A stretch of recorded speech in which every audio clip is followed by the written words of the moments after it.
ಮಾಡಿದ್ದೀರಿ ಆಕಾಶವಾಣಿ ಬೆಂಗಳೂರು 101.3 ಸಂಜೆ 4 ಗಂಟೆಯ ಈ ಹೊತ್ತಿನಲ್ಲಿ ಮಂಗಳವಾರದ ವಿಶೇಷ ಸಿನಿ ದನಿ ಕಾರ್ಯಕ್ರಮದಲ್ಲಿ ನಾನು ನಿಮ್ಮ ಜೊತೆಯಾಗಿದ್ದೀನಿ, ನಿಮ್ಮ ಆರ್ಜೆ ರಮ್ಯಾ.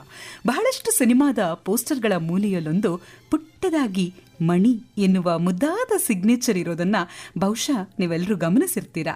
ಕನ್ನಡ ಚಿತ್ರರಂಗದಲ್ಲಿ ಕಳೆದ 20 ವರ್ಷಗಳಲ್ಲಿ ಸರಿಸುಮಾರು 900ಕ್ಕೂ ಹೆಚ್ಚು ಸಿನಿಮಾಗಳ ಪ್ರಚಾರ ಕಲೆ ವಿನ್ಯಾಸಕರಾಗಿ ದುಡಿದವರು, ಈಗಲೂ ದುಡಿತಿರುವವರು ಮಣಿ. ಯಾವುದೇ ಒಂದು ಸಿನಿಮಾ ಜನರಿಗೆ ತಲುಪುವಲ್ಲಿ ಇವರದ್ದು ಮಹತ್ವದ ಪಾತ್ರ. ಸಿನಿಮಾದ ಶೀರ್ಷಿಕೆಯಿಂದ ಹಿಡಿದು ಬಿಡುಗಡೆಯ ತನಕ ಪೋಸ್ಟರು, ಪಬ್ಲಿಸಿಟಿ ಮೆಟೀರಿಯಲ್ಗಳನ್ನು ಸುಂದರವಾಗಿ ರೂಪಿಸಿ ಜನ ಥಿಯೇಟರ್ಗೆ ಬರೋ ಹಾಗೆ ಆಕರ್ಷಿಸೋದು ಇವರ ಜವಾಬ್ದಾರಿ. ಇಂಥ ಮಹತ್ವದ ಕೆಲಸ ಮಾಡ್ತಾ ಬಂದಿರುವ ವಿನ್ಯಾಸ ಕಲಾವಿದ ಮಣಿಯವರು ಇಂದು ನಮ್ಮ ಸಿನಿದನಿ ಕಾರ್ಯಕ್ರಮದಲ್ಲಿ ನಮ್ಮ ಜೊತೆಯಾಗಿದ್ದಾರೆ. ಅವರನ್ನ ಕಾರ್ಯಕ್ರಮಕ್ಕೆ ಸ್ವಾಗತಿಸೋಣ. ಕಾರ್ಯಕ್ರಮಕ್ಕೆ ಪ್ರೀತಿಯ ಸ್ವಾಗತ ಮಣಿಯವರೇ. ನಮಸ್ಕಾರ. ಹೇಗಿದ್ದೀರಿ? ತುಂಬಾ ಚೆನ್ನಾಗಿದೆ ಮೇಡಮ್. ನಿಮ್ಮ ವಿನ್ಯಾಸ ಕೆಲಸ ಹೇಗೆ ಸಾಗ್ತಾ ಇದೆ? ಚೆನ್ನಾಗಿ ಆಗ್ತಿದೆ. ನಿಮ್ಮ ಒಂದು ಹಿನ್ನೆಲೆ ಬಗ್ಗೆ ಹೇಳೋದಾದ್ರೆ, ನೀವು ಬೆಂಗಳೂರಿಗರ ಅಥವಾ ಬೇರೆ ಊರಿಂದ ಬಂದವರ? ನಿಮ್ಮ ವಿದ್ಯಾಭ್ಯಾಸ, ನಿಮ್ಮ ತಂದೆ ತಾಯಿ, ಈ ಬಗ್ಗೆ ಒಂಚೂರು ಮಾತಾಡೋದಾದ್ರೆ. ಹುಟ್ಟಿದ್ದು ಬೆಳೆದಿದ್ದೆಲ್ಲ ಬೆಂಗಳೂರಲ್ಲೇ. ಸ್ಕೂಲ್ ಎಲ್ಲ ಇಲ್ಲಿ ರಾಜಾಜಿನಗರ ಸೆಂಟ್ ಆನ್ಸ್ ಅಲ್ಲಿ ಸ್ಕೂಲ್ ಎಲ್ಲ ಆಯ್ತು. ಅದಾದ್ಮೇಲೆ ಸ್ಕೂಲ್ ಹಾಲಿಡೇಸ್ ಅಂತ ಚೆನ್ನೈ ಹೋದಾಗ ಅಲ್ಲಿ ನಮ್ಮ ತಂದೆಯವ್ರ ಫ್ರೆಂಡು ಲಂಕಾ ಭಾಸ್ಕರ್ ಅಂತ ಡಿಸೈನರ್ ಇದ್ದರು. ಅವರಲ್ಲಿ ನೋಡಿ ಇನ್ಸ್ಪೈರ್ ಆಗಿ ಹಂಗೆ ಡಿಸೈನರ್ ಆಗಿ ಜಾಯ್ನ್ ಆಗಿದ್ದು ಮೇಡಮ್. ಇಷ್ಟು ಡಿಸೈನರ್ ಆಗಿ ಜಾಯ್ನ್ ಆದ್ರಿ ಅಂತ ಹೇಳಿದ್ರಿ. ಇದ್ರ ಜೊತೆಗೆ ಈಗ ಶಾಲೆ ದಿನಗಳಲ್ಲೇ ಚಿತ್ರಕಲೆ ಬರೆಯುವಂಥದ್ದು, ಏನಾದ್ರು ಒಂದು ಡ್ರಾಯಿಂಗ್ ಮಾಡುವಂಥದ್ದು, ಅದನ್ನೇನೋ ಪ್ರಾಜೆಕ್ಟ್ ವರ್ಕೆ ಕೊಟ್ಟಿರ್ತಾರೆ, ಅದನ್ನು ಡಿಫ್ರೆಂಟ್ ಆಗಿ ಮಾಡುವಂಥದ್ದು, ಇದೆಲ್ಲ ಏನಾದರೂ ಸ್ಕೂಲ್ ಡೇಸಲ್ಲೇ ಮಾಡಿದ್ದುಂಟಾ? ಸ್ಕೂಲ್ ಡೇಸಲ್ಲಿ ಅಂದರೆ ನನಗೆ ಡಿಸೈನಿಂಗ್ ಮೇಲೆ ಅಷ್ಟೊಂದು ಐಡಿಯಾ ಇರಲಿಲ್ಲ. ನನಗೆ ತುಂಬ ರೋಬೋಟಿಕ್ಸ್ ಮಾಡಬೇಕಂತ ತುಂಬ ಇಂಟ್ರೆಸ್ಟ್ ಇತ್ತು. ಓಕೆ. ಆ ಕಾಲದಲ್ಲಿ ರೋಬೋಟಿಕ್ಸ್ಗೆ ಅಷ್ಟೊಂದು ಇಂಡಿಯಾದಲ್ಲಿ ಅಷ್ಟೊಂದು ಫೇಮ್ ಇರಲಿಲ್ಲ. ಸರಿ, ರೋಬೋಟಿಕ್ಸ್ ಬದಲು ಬೇರೆ ಏನು ಮಾಡ್ಬೋದು ಅಂತ ಇನ್ನೂ ನಾನು ಯೋಚನೆ ಮಾಡ್ತಾಯಿದ್ದೆ. ಸ್ವಲ್ಪ ಫ್ಯಾಮಿಲಿ ಪ್ರಾಬ್ಲಮಿಂದ ನಾನು 10th ಡಿಸ್ಕಂಟಿನ್ಯೂ ಮಾಡಬೇಕಾಯ್ತು. ಸೊ ಅಲ್ಲಿ ಚೆನ್ನೈಗೆ ಹೋದೆ. ಚೆನ್ನೈಯಲ್ಲಿ ಸುಮ್ಮನೆ ಇರ್ತಿದ್ದೆ, ಇನ್ನು ಮಿಡ್ ಟರ್ಮ್ ಎಕ್ಸಾಮ್ ಆಯ್ತಲ್ಲ, ಇನ್ನೇನು ಮಾಡೋದಂತಿದ್ದೆ. ನಮ್ಮ ತಂದೆಯವ್ರ ಫ್ರೆಂಡು ಲಂಕಾ ಭಾಸ್ಕರ್ ಅಂತ ಹೇಳ್ಬಿಟ್ಟು ತೆಲುಗು ಫಿಲ್ಮ್ ಡಿಸೈನರ್ ಎಲ್ಲ ಅವರೇ ಮಾಡ್ತಾಯಿದ್ರು. ತೆಲುಗು, ತಮಿಳು ಎಲ್ಲ ಅವರೇ ಮಾಡ್ತಾಯಿದ್ರು. ಅವ್ರ ಆಫೀಸ್ಗೆ ಹೋದಾಗ ಆವಾಗ ಚಿರಂಜೀವಿ ಅವರು ಮುರುಘರಾಜು ಫಿಲ್ಮ್ಗೆ ಡಿಸೈನ್ಗೋಸ್ಕರ ಬಂದಿದ್ದರು. ಓಕೆ. ಅವರು ಎಕ್ಸಿಟ್ ಆಗ್ತಾಯಿದ್ರು. ಸರ್, ನನಗೆ ನೋಡಿ ಒಂಥರ ಶಾಕ್ ಆಯಿತು. ಅಷ್ಟು ದೊಡ್ಡ ಮೆಗಾಸ್ಟಾರು ಒಬ್ಬ ಯಾರೋ ಆಫೀಸ್ಗೆ ಬಂದಿದ್ದಾರೆ ಅಂದರೆ ಅವ್ರ ಆಫೀಸ್ ವ್ಯಾಲ್ಯೂ ಎಷ್ಟಿದೆ, ಆ ಟೆಕ್ನಿಷಿಯನ್ ವ್ಯಾಲ್ಯೂ ಎಷ್ಟಿದೆ. ಹೌದು. ಏನಾನ ಆಗಲಿ ನಾನು ಏನೇ ಕಷ್ಟ ಬಿದ್ರೂ ಇದೇ ಮಾಡಬೇಕಂತ ಅಂದ್ಕೊಂಡಿದ್ದು. ಆವಾಗವರೆಗೂ ನನಗೆ ಗೊತ್ತಿಲ್ಲ ಅವರು ಡಿಸೈನರಾ, ಎಡಿಟ್ರಾ, ಕಾಸ್ಟ್ಯೂಮರ, ನನಗೇನು ಐಡಿಯಾನೇ ಇರಲಿಲ್ಲ. ಏನಾನ ಆಗಲಿ ಇದೇ ಮಾಡಬೇಕಂತ ಫಿಕ್ಸ್ ಆದೆ. ಆಮೇಲೆ ತಿಳ್ಕೊಂಡೆ, ಇವರು ಡಿಸೈನರು, ಅವರೇ ಮೇಯ್ನು ಒಂದು ಫಿಲಿಮ್ಗೆ ಆಡಿಯನ್ಸ್ಗೆ ಕರೆಸ್ಬೇಕಂತಲ್ಲ, ಅವರೇ ಮೇಯ್ನು ಒಂದು ಫಿಲಿಮ್ಗೆ ಇನ್ವಿಟೇಷನ್ ಆಡಿಯನ್ಸ್ ಕೊಡಬೇಕಂದ್ರೆ ಪಬ್ಲಿಸಿಟಿ ಮೇಯ್ನು ಅಂತ ತಿಳ್ಕೊಂಡು ಆವಾಗ ನಾನು ಡಿಪ್ಲೊಮಾ ಇನ್ ಮಲ್ಟಿಮೀಡಿಯಾ ಮಾಡ್ಕೊಂಡು ಚೆನ್ನೈಲೇ ಇದ್ದು, ಆಮೇಲೆ ಹಂಗೆ ಅವ್ರ ಹತ್ರ ಅಸಿಸ್ಟೆಂಟಾಗಿ ಮಾಡಿಕೊಂಡು ಅಲ್ಲಿ ಮಾಡ್ತಾಯಿದ್ದೆ ಫಿಲ್ಮ್ ಡಿಸೈನ್ಸು. ನಿಮ್ಮ ತಂದೆಯ ಹಿನ್ನೆಲೆ ನಮಗೆ ಹೇಳಲೇಬೇಕು, ಯಾಕಂದರೆ ಅವರು ಕೂಡ ಚಿತ್ರರಂಗಕ್ಕೆ ಸಂಬಂಧಿಸಿದಂಥವ್ರೆ. ಸೊ ನಿಮ್ಮ ತಂದೆ ಬಗ್ಗೆ ಒಂದು ಸ್ವಲ್ಪ ವಿವರವಾಗಿ. ನಮ್ಮ ತಂದೆಯವ್ರು ಬಂದು ಫಿಲಿಮ್ ಡಿಸ್ಟ್ರಿಬ್ಯೂಟ್ರು. ಅಂದರೆ ತೆಲುಗು ಫಿಲಿಮ್ಸು ಕರ್ನಾಟಕಕ್ಕೆ ಡಿಸ್ಟ್ರಿಬ್ಯೂಷನ್ಸು. ಓಕೆ. ಅಂದರೆ ಆಲ್ಮೋಸ್ಟ್ ಅಲ್ಲಿ N T Ramarao films, Dasari Narayanarao films, ದೊಡ್ಡ ದೊಡ್ಡ ಫಿಲಿಮ್ಸು ನಮ್ಮ ತಂದೆ ತೆಲುಗು ಫಿಲಿಮ್ಸು ಕರ್ನಾಟಕಕ್ಕೆ ಡಿಸ್ಟ್ರಿಬ್ಯೂಷನ್ ತಗೋತಾಯಿದ್ರು. ಶಿವರಂಜನಿ, ಡ್ರೈವರ್ ರಾಮುಡು, ಆಮೇಲೆ ಇನ್ನೂ ಸುಮಾರು ಪಿಕ್ಚರ್. ಆವಾಗೆಲ್ಲ ನಾವಿನ್ನೂ ಚಿಕ್ಕ ಹುಡುಗರು, ಅಷ್ಟೊಂದು ಫಿಲಿಮ್ಸ್ ಹೆಸರು ಚೆನ್ನಾಗಿ ಜ್ಞಾಪನ ಬರ್ತಲ್ಲ. ಆಮೇಲೆ ವಿಶ್ವಾಮಿತ್ರ ಅವೆಲ್ಲನೂ ತೆಲುಗು ಫಿಲಿಮ್ಸು ಕರ್ನಾಟಕ ಡಿಸ್ಟ್ರಿಬ್ಯೂಷನ್ ಮಾಡ್ತಾಯಿದ್ರು. ಸೊ ಹಂಗೆ ನಮ್ಮ ತಂದೆಗೆ ಫಿಲಿಮ್ ಇಂಡಸ್ಟ್ರಿ ಮೇಲೆ ಒಂದು ಗ್ರಿಪ್ ಇತ್ತು. ಸೊ ನನಗೂ ಐಡಿಯಾ ಇರಲಿಲ್ಲ ಏನು ಮಾಡಬೇಕು ಅಂತ. ಸೊ ಹಿಂಗೆ ಚೆನ್ನೈಗೆ ಹೋದ್ ನೋಡಿದ್ಮೇಲೆ ಏನೇನ ಆಗಲಿ ಈ ಡಿಸೈನರೇ ಆಗ್ಬೇಕಂತ ಹೇಳ್ಬಿಟ್ಟು ನಮ್ಮ ತಂದೆ ನಮ್ಗೆ ತುಂಬ ಕೋಪ್ರೇಟ್ ಮಾಡಿದ್ರು. ಯಾರೇ ಆಗಲಿ 10th ಡಿಸ್ಕಂಟಿನ್ಯೂ ಮಾಡಿಬಿಟ್ಟು ನಮ್ಮ ಪ್ಯಾಷನ್ಗೆ ಯಾರು ಅಪ್ಪ ಅಮ್ಮ ಒಪ್ಪಲ್ಲ. ಹೌದು. ಆದರೆ ನಮ್ಮ ಅಪ್ಪ ಅಮ್ಮ ಆಯಿತು ನೀನು ಮಾಡೋ, ನೀನು ಅನ್ಸಿದ್ದು ನೀನು ಮಾಡೋ, ನೀ ಏನೇನೋ ಮಾಡಿಬಿಟ್ಟು ಆಮೇಲೆ ಮತ್ತೆ ಇದಕ್ಕೆ ಬರೋ ಬದಲಾಗಿ ಇವಾಗಲಿಂದ ನೀನು ಮಾಡ್ತೀಯ ಅಂತ ಹೇಳ್ಬಿಟ್ಟು ಎಂಕರೇಜ್ ಮಾಡಿದ್ರು. ಸರ್, ನಾನು ಅದೇ ತಕ್ಕಂತೆ ಕಷ್ಟ ಬಿದ್ದೆ. ಈಗ 20 years ಆಯಿತು. ಈ ಡಿಸ್ಟ್ರಿಬ್ಯೂಷನ್ ಅಂದರೆ ವಿತರಕರ ಕೆಲಸ ಕೇಳಿದಾಗ ಒಂದು ಮುಖ್ಯವಾಗಿ ನಮಗೆ ಬರೋವಂಥದ್ದು, ಅದರಲ್ಲಿ ಎಷ್ಟೇ ಸವಾಲುಗಳಿರ್ಬೋದು, ಸಮಸ್ಯೆಗಳಿರ್ಬೋದು, ಆದರೆ ದುಡ್ಡಂತೂ ಇದೆ ಅಂತ ಅಂದ್ಕೊಳ್ತಿರ್ತೀವಿ. ಸೊ ಎಲ್ಲೋ ಒಂದು ಕಡೆ ಅಪ್ಪ ದುಡ್ಡಿರುವಂಥ, ಆ ದುಡ್ಡು ಓಡಾಡುವಂಥ ಕ್ಷೇತ್ರದಲ್ಲೇ ಇರೋವಾಗ ನೀವು ಅದನ್ನೇ ಯಾಕೆ ಮುಂದುವರಿಸಲಿಲ್ಲ? ಅಂದರೆ ನನಗೆ ಅದರಲ್ಲಿ ಇಂಟ್ರೆಸ್ಟ್ ಇರಲಿಲ್ಲ. ಅದು ಹೆಂಗಂತ ಹೇಳಿದ್ರೆ ಒಂದು ಸತಿ ಬಂದರೆ ಬರುತ್ತೆ, ಹೋದರೆ ಎಲ್ಲ ಹೋಗುತ್ತೆ, ಏರಿಯಾ ಸಮ್ಮತಿ ಹೊಟ್ಟೋಗುತ್ತೆ. ನಮ್ಮ ಜೊತೆಗೆ ಪಕ್ಕದವ್ರದ್ದು ಹೋಗುತ್ತೆ. ಸೊ ನನಗೆ ಅದ್ರ ಮೇಲೆ ಡಿಸ್ಟ್ರಿಬ್ಯೂಷನ್ ಮೇಲೆ ನನಗೆ ಇಂಟ್ರೆಸ್ಟ್ ಇರಲಿಲ್ಲ, ಐಡಿಯಾನೇ ಇರಲಿಲ್ಲ. ಸೊ ನನಗೂ ಆರ್ಟು ಡಿಸೈನು, ಆಮೇಲೆ ಚೆನ್ನೈಲಿ ಇರೋ ಟೈಮಲ್ಲಿ ಕಂಪ್ಯೂಟರ್ ಡಿಸೈನಿಂಗ್ ಅವಾಗ ಜಸ್ಟ್ ಲಾಂಚ್ ಆಗಿತ್ತು. ಸೊ ಕಂಪ್ಯೂಟರ್ ಮೇಲೆ ಸ್ವಲ್ಪ ಕ್ರೇಜ್ ಇತ್ತು. ಇದು ಯಾವ ಇಸ್ವಿ ನೆನಪಿದ್ಯಾ? 1999. ಓಕೆ. 1999 ಆಗ ಜಸ್ಟ್ ಕಂಪ್ಯೂಟರ್ಲ್ಲ ಲಾಂಚ್ ಆಗಿ ಸ್ವಲ್ಪ ಒಂದು ಬೂಮ್ ಇತ್ತು, ಡಿಸೈನು ಕಂಪ್ಯೂಟ್ರು ಆ ಥರ ಇತ್ತು. ಸೊ ಗ್ರಾಫಿಕ್ಸ್ ಎಲ್ಲ ಅವಾಗ ಒಂದು ಸ್ವಲ್ಪ ತುಂಬಾ ಒಂದು ಹೈಪ್ ಇತ್ತು. ಹೌದು ಸರ್, ಆ ಕ್ರೇಜಲ್ಲಿ ಪ್ಲಸ್ ಸ್ಟಾರ್ಸ್ ಎಲ್ಲ ನಮ್ಮ ಆಫೀಸ್ಗೆ ಬರ್ತಾರೆ, ಅದೇ ಹುಡುಗರಲ್ಲ, ಸರಿ ನಾನು ಇದೇ ಮಾಡ್ಬೇಕಂತ ಹೇಳ್ಬಿಟ್ಟು ಹಂಗೆ ಸ್ಟಾರ್ಟ್ ಆಯ್ತು. ಎಲ್ಲ ಒಂದ್ ಕಡೆ ಇದೊಂಥರ ಕ್ರೇಜ್ ಅಲ್ಲ, ಇವಾಗ ಮೆಗಾಸ್ಟಾರ್ ನ ನೋಡಿದ ತಕ್ಷಣ ಅವರೇ ಬರ್ತಾರೆ ಅಂದ್ರೆ ನಾಳೆ ನಮ್ಮ ಆಫೀಸ್ಗೂ ಬರ್ಲಿ ಅನ್ನೋ ಒಂದು ಕ್ರೇಜ್ ಅಲ್ಲಿ ಶುರು ಮಾಡ್ಕೊಂಡಿದ್ದು ಅಂತಾನೆ ಹೇಳ್ಬೋದಾಗಿದ್ರೆ. ಹೌದು. ಸೊ ಇವಾಗ ಎಷ್ಟೊಂದು ಕೆಲಸ ಆಯ್ತು, ನೀವು ತಂತ್ರಜ್ಞರಾಗಿ ಕೆಲಸ ಮಾಡೋದಿದ್ರೆ ನಿಮ್ಗೆ ಎಡಿಟಿಂಗ್ ವರ್ಕ್ ಇತ್ತು, ಸೊ ನೀವು ಏನೋ ಬೇರೆ ಬೇರೆ ಸೌಂಡ್ ಮಿಕ್ಸಿಂಗ್ ಮಾಡೋ ಅಂಥದ್ದಿತ್ತು, ಈ ಥರದ್ದೆಲ್ಲ ಇತ್ತು. ಅದ್ರ ಹೊರತಾಗಿ ನಿಮ್ಗೆ ಪೋಸ್ಟರ್ ಕಡೆನೇ ಗಮನ ಹೋಗಿದ್ ಯಾಕೆ? ಅಂದ್ರೆ ನಮ್ಮ ತಂದೆಯವ್ರ ಫ್ರೆಂಡ್ ಲಂಕಾ ಭಾಸ್ಕರ್ ಅವರೇ ಡಿಸೈನರು. ಸೊ ಅವರು ಎಡಿಟರ್ ಆಗಿದ್ರೆ ನಾನು ಎಡಿಟಿಂಗ್ ಮಾಡ್ತಾ ಇದ್ದೆ. ಅವ್ರು ಏನ್ ಮಾಡ್ತಿದ್ರು ನಾನು ಅದನ್ನೇ ಫಾಲೋ ಆಗ್ತಿದ್ದೆ. ಸೊ ನನಗೆ ಅದು ಐಡಿಯಾ ಇರಲಿಲ್ಲ, ಇವರು ಡಿಸೈನರಾ ಇಲ್ಲಾಂದ್ರೆ ಎಡಿಟರಾ ಇಲ್ಲಾಂದ್ರೆ ಸೌಂಡ್ ಎಫೆಕ್ಟ್ಸ್ ಮಾಡ್ತಾರಾ, VFX ಮಾಡ್ತಾರಾ, ನನಗೆ ಏನೂ ಐಡಿಯಾ ಇರಲಿಲ್ಲ. ಸೊ ನಾನೇನು ಅಂದ್ಕೊಂಡಿದ್ದು, ಸೊ ಅವ್ರ ಆಫೀಸ್ಗೆ ಬಂದಿದ್ದಾರೆ ಅಂದರೆ ನಾನು ಫ್ಯೂಚರಲ್ಲಿ ಯಾವಾಗಾದ್ರೂ ಆಫೀಸ್ ಇಟ್ಟರೆ ನಮ್ಮ ಆಫೀಸ್ಗೂ ಯಾರನ್ನ ಬಂದೇ ಬರ್ತಾರೆ, ಏನೇ ಆಗಲಿ ಮಾಡಿದ್ರೆ ಇದೇ ಫೀಲ್ಡಲ್ಲಿ ಮಾಡಬೇಕು ಅಂತ ಹೇಳ್ಬಿಟ್ಟು ಸ್ಟಾರ್ಟ್ ಮಾಡಿದ್ದು. Super super. ಮೊದಲೆಲ್ಲ ನೀವು ಹೇಳಿದ್ರಿ ಇವಾಗ 1999 ಅವಾಗೆಲ್ಲ ಕಂಪ್ಯೂಟರ್ ಸಿಕ್ಕಾಪಟ್ಟೆ ಹವಾ ಸೃಷ್ಟಿ ಮಾಡಿದಂಥ ಟೈಮ್ ಅದು. ಸೊ ಎಲ್ಲ ಕೂಡ ಒಂದು ರೀತಿ ಡಿಜಿಟಲೈಸ್ಡ್ ಆಗ್ತಾ ಇತ್ತು ಅನ್ನೋ ರೀತಿ. ಆದರೆ ಅದಕ್ಕಿಂತ ಮುಂಚೆ ಅಂದರೆ ನಾವು ಕಂಪ್ಯೂಟರ್ ಈ ಮಟ್ಟಕ್ಕೆ ಚಾಲ್ತಿಗೆ ಬರೋದಕ್ಕಿಂತ ಮುಂಚಿನ ದಿನಗಳ ಬಗ್ಗೆ ಮಾತಾಡೋದಾದರೆ ಆ ಕಾಲದಲ್ಲೆಲ್ಲ ಈ ಫೋಟೋಗಳನ್ನು ಕಟ್ ಮಾಡಿ ಅದನ್ನು ಪೋಸ್ಟರ್ ಆಗಿ ರೂಪಿಸಿ ಸಿಕ್ಕಾಪಟ್ಟೆ ಕೆಲಸ ಮಾಡ್ತಾ ಇದ್ರು. ಅದನ್ನು ಕೂಡ ಮಾಡಿದ್ದೇನಾದ್ರೂ ಇದೆಯಾ ನೀವು? ಅದು ಮಾಡಿರೋದಿಲ್ಲ. ಅಂದರೆ ನಾನು ಚೆನ್ನೈಲಿ ಎಂಟ್ರ್ ಆಗೋ ಟೈಮಲ್ಲಿ ಅದು ಎಂಡ್ ಆಗೋ ಸ್ಟೇಜ್, ಅದು ಆಲ್ಮೋಸ್ಟ್ ಎಂಡೇ ಆಗೋಗಿತ್ತು. ಆಗ ಮುಂಚೆ ಎಲ್ಲ ಹೆಂಗಿರ್ತಿತ್ತು ಅಂದರೆ, ಒಂದು ಪೋಸ್ಟರ್ ಮಾಡ್ಬೇಕಂತೇಳಿದ್ರೆ ಫಸ್ಟು ಒಂದು ದೊಡ್ಡದೊಂದು ಆಲ್ಬಮ್ ಇರುತ್ತೆ. ಅಂದರೆ ಫಿಲ್ಮಲ್ಲಿ ಏನೇನು ಶೂಟಿಂಗ್ ಮಾಡಿರ್ತಾರೆ ಸ್ಟಿಲ್ ಫೋಟೋಗ್ರಾಫರು ಫುಲ್ ಒಂದು ಆಲ್ಬಮ್ ಮಾಡಿರ್ತಾರೆ. ಆಲ್ಬಮ್ ಕೆಳಗಡೆ ಪ್ರತಿಯೊಂದು ಫೋಟೋ ಕೆಳಗಡೆ ಒಂದು ನಂಬರ್ ಇರುತ್ತೆ. ನಾವು ಏನು ಮಾಡಬೇಕಂದ್ರೆ ನಂಬರ್ ನೋಟ್ ಮಾಡ್ಕೋಬೇಕು, ಯಾವ ನಂಬರು ಯಾವ ಸೈಜಿಗೆ ಪ್ರಿಂಟ್ ಮಾಡಬೇಕು ಅಂತ. ಅವ್ರಿಗೆ ನಾವು ಡಿವೈಡ್ ಮಾಡಬೇಕು, 8x12, 4x6, 12x18, 15x10, 16x20 ನಾವು ಹಂಗೆ ಡಿವೈಡ್ ಮಾಡಿಬಿಟ್ಟು ಅವ್ರಿಗೆ ಕೊಡಬೇಕು. ಅವ್ರು ಕೊಟ್ಟಾದಮೇಲೆ ಅವರು ಪ್ರಿಂಟ್ ಕೊಡ್ತಾರೆ. ಆಮೇಲೆ ಲೇಔಟ್ ಮಾಡಬೇಕು, ಅಂದರೆ ಮ್ಯಾನ್ಯುವಲ್ ಆಗಿ ಲೇಔಟ್ ಮಾಡಿ ಎಲ್ಲಿ ಹೆಸರು ಬರುತ್ತೆ, ಎಲ್ಲಿ ಟೆಕ್ನಿಷಿಯನ್ಸ್ ಬರುತ್ತೆ, ಎಲ್ಲಿ ಟೈಟ್ಲ್ ಬರುತ್ತೆ, ಟೈಟ್ಲಿಗೆಲ್ಲ ಮತ್ತೆ ಏರ್ ಬ್ರಷಲ್ಲಿ ಪೇಂಟಿಂಗ್ಸ್ ಎಲ್ಲ ಮಾಡಿಬಿಟ್ಟು ಒಂದು ಕಡೆ ಇಟ್ಕೋಬೇಕು. ಆಮೇಲೆ ಈ ಫೋಟೋ ತೊಗೊಂಡು ಅದನ್ನೆಲ್ಲನೂ ಮ್ಯಾನ್ಯುವಲಾಗಿ ಕತ್ರಿದಲ್ಲೇ ಕಟ್ ಮಾಡಿಬಿಟ್ಟು ಮತ್ತು ಪ್ಲೇಸ್ ಮಾಡಿಬಿಟ್ಟು ಹಿಂದೆಗಡೆ ಸ್ಪ್ರೇ ಪೇಂಟಿಂಗ್ ಮಾಡಬೇಕು. ಅದು ಚೆನ್ನಾಗಿ ಬಂದಿಲ್ಲ ಅಂತೇಳಿದ್ರೆ ಮತ್ತೆ ಸ್ಕ್ರ್ಯಾಚಿಂದ ಫಸ್ಟಿಂದನೇ ಮಾಡಬೇಕು. ಮತ್ತೆ ಅದೇ ಸೈಜ್ ಫೋಟೋ ತಗೋಬೇಕು, ಮತ್ತೆ ಅದೇ ಸೈಜ್ ಲೇಔಟ್ ತಗೋಬೇಕು, ಮತ್ತೆ ಹಂಗೆ ಮಾಡೋಕ್ಕಾಯ್ತು. ಸೊ ಈ ಪ್ರೋಸೆಸ್ಸು ತುಂಬ ಲಾಂಗ್ ಟರ್ಮ್, ತುಂಬ ಟೈಮ್ ತಗೋತಾಯಿತ್ತು. ಇವಾಗ ಡಿಜಿಟಲ್ ಕಂಪ್ಯೂಟರ್ ಬಂದಮೇಲೆ ಬ್ಯಾಕ್ಗ್ರೌಂಡ್ ಚೆನ್ನಾಗಿಲ್ಲ ಅಂದರೆ ಇಮಿಡಿಯೇಟಾಗಿ ಬೇರೆ ಬ್ಯಾಕ್ಗ್ರೌಂಡ್ ಮಾಡ್ಬೋದು. ಸೊ ನಮಗೆ ಟೈಮ್ ಮಾತ್ರ ವೇಸ್ಟ್ ಆಯ್ತು ಅಷ್ಟೇ. ನಮಗೆ ಫೈನಾನ್ಸ್ ಆಗಿ ಏನು ಲಾಸ್ ಇಲ್ಲ. ಸೊ ಇಮಿಡಿಯೇಟಾಗಿ ಬೇರೆ ಬ್ಯಾಕ್ಗ್ರೌಂಡ್ ಮಾಡ್ಬೋದು. ಆಮೇಲೆ ಅದೇ ಜಾಗದಲ್ಲಿ ಇರೋ ಥರ ಸ್ಕಿನ್ ಆಗಲಿ, ಟೋನ್ ಆಗಲಿ, ಶ್ಯಾಡೋ ಆಗಲಿ ಪ್ರತಿಯೊಂದು ವರ್ಕ್ ಮಾಡೋದು. ಮ್ಯಾನ್ಯುವಲ್ ಅಲ್ಲಿ ಇಷ್ಟೊಂದೆಲ್ಲ ಪಾಸಿಬಲ್ ಇರಲಿಲ್ಲ. ಏನಿತ್ತು ಅದರಲ್ಲೇ ಆಟ ಆಡಬೇಕು, ಅಷ್ಟೇ ಆಟ ಆಡಬೇಕು. ಇಲ್ಲಿ ಏನು ಬೇಕೋ ಆಟ ಆಡ್ಬೋದು. ಇಲ್ಲಿ ಏನು ಬೇಕೋ. Super super.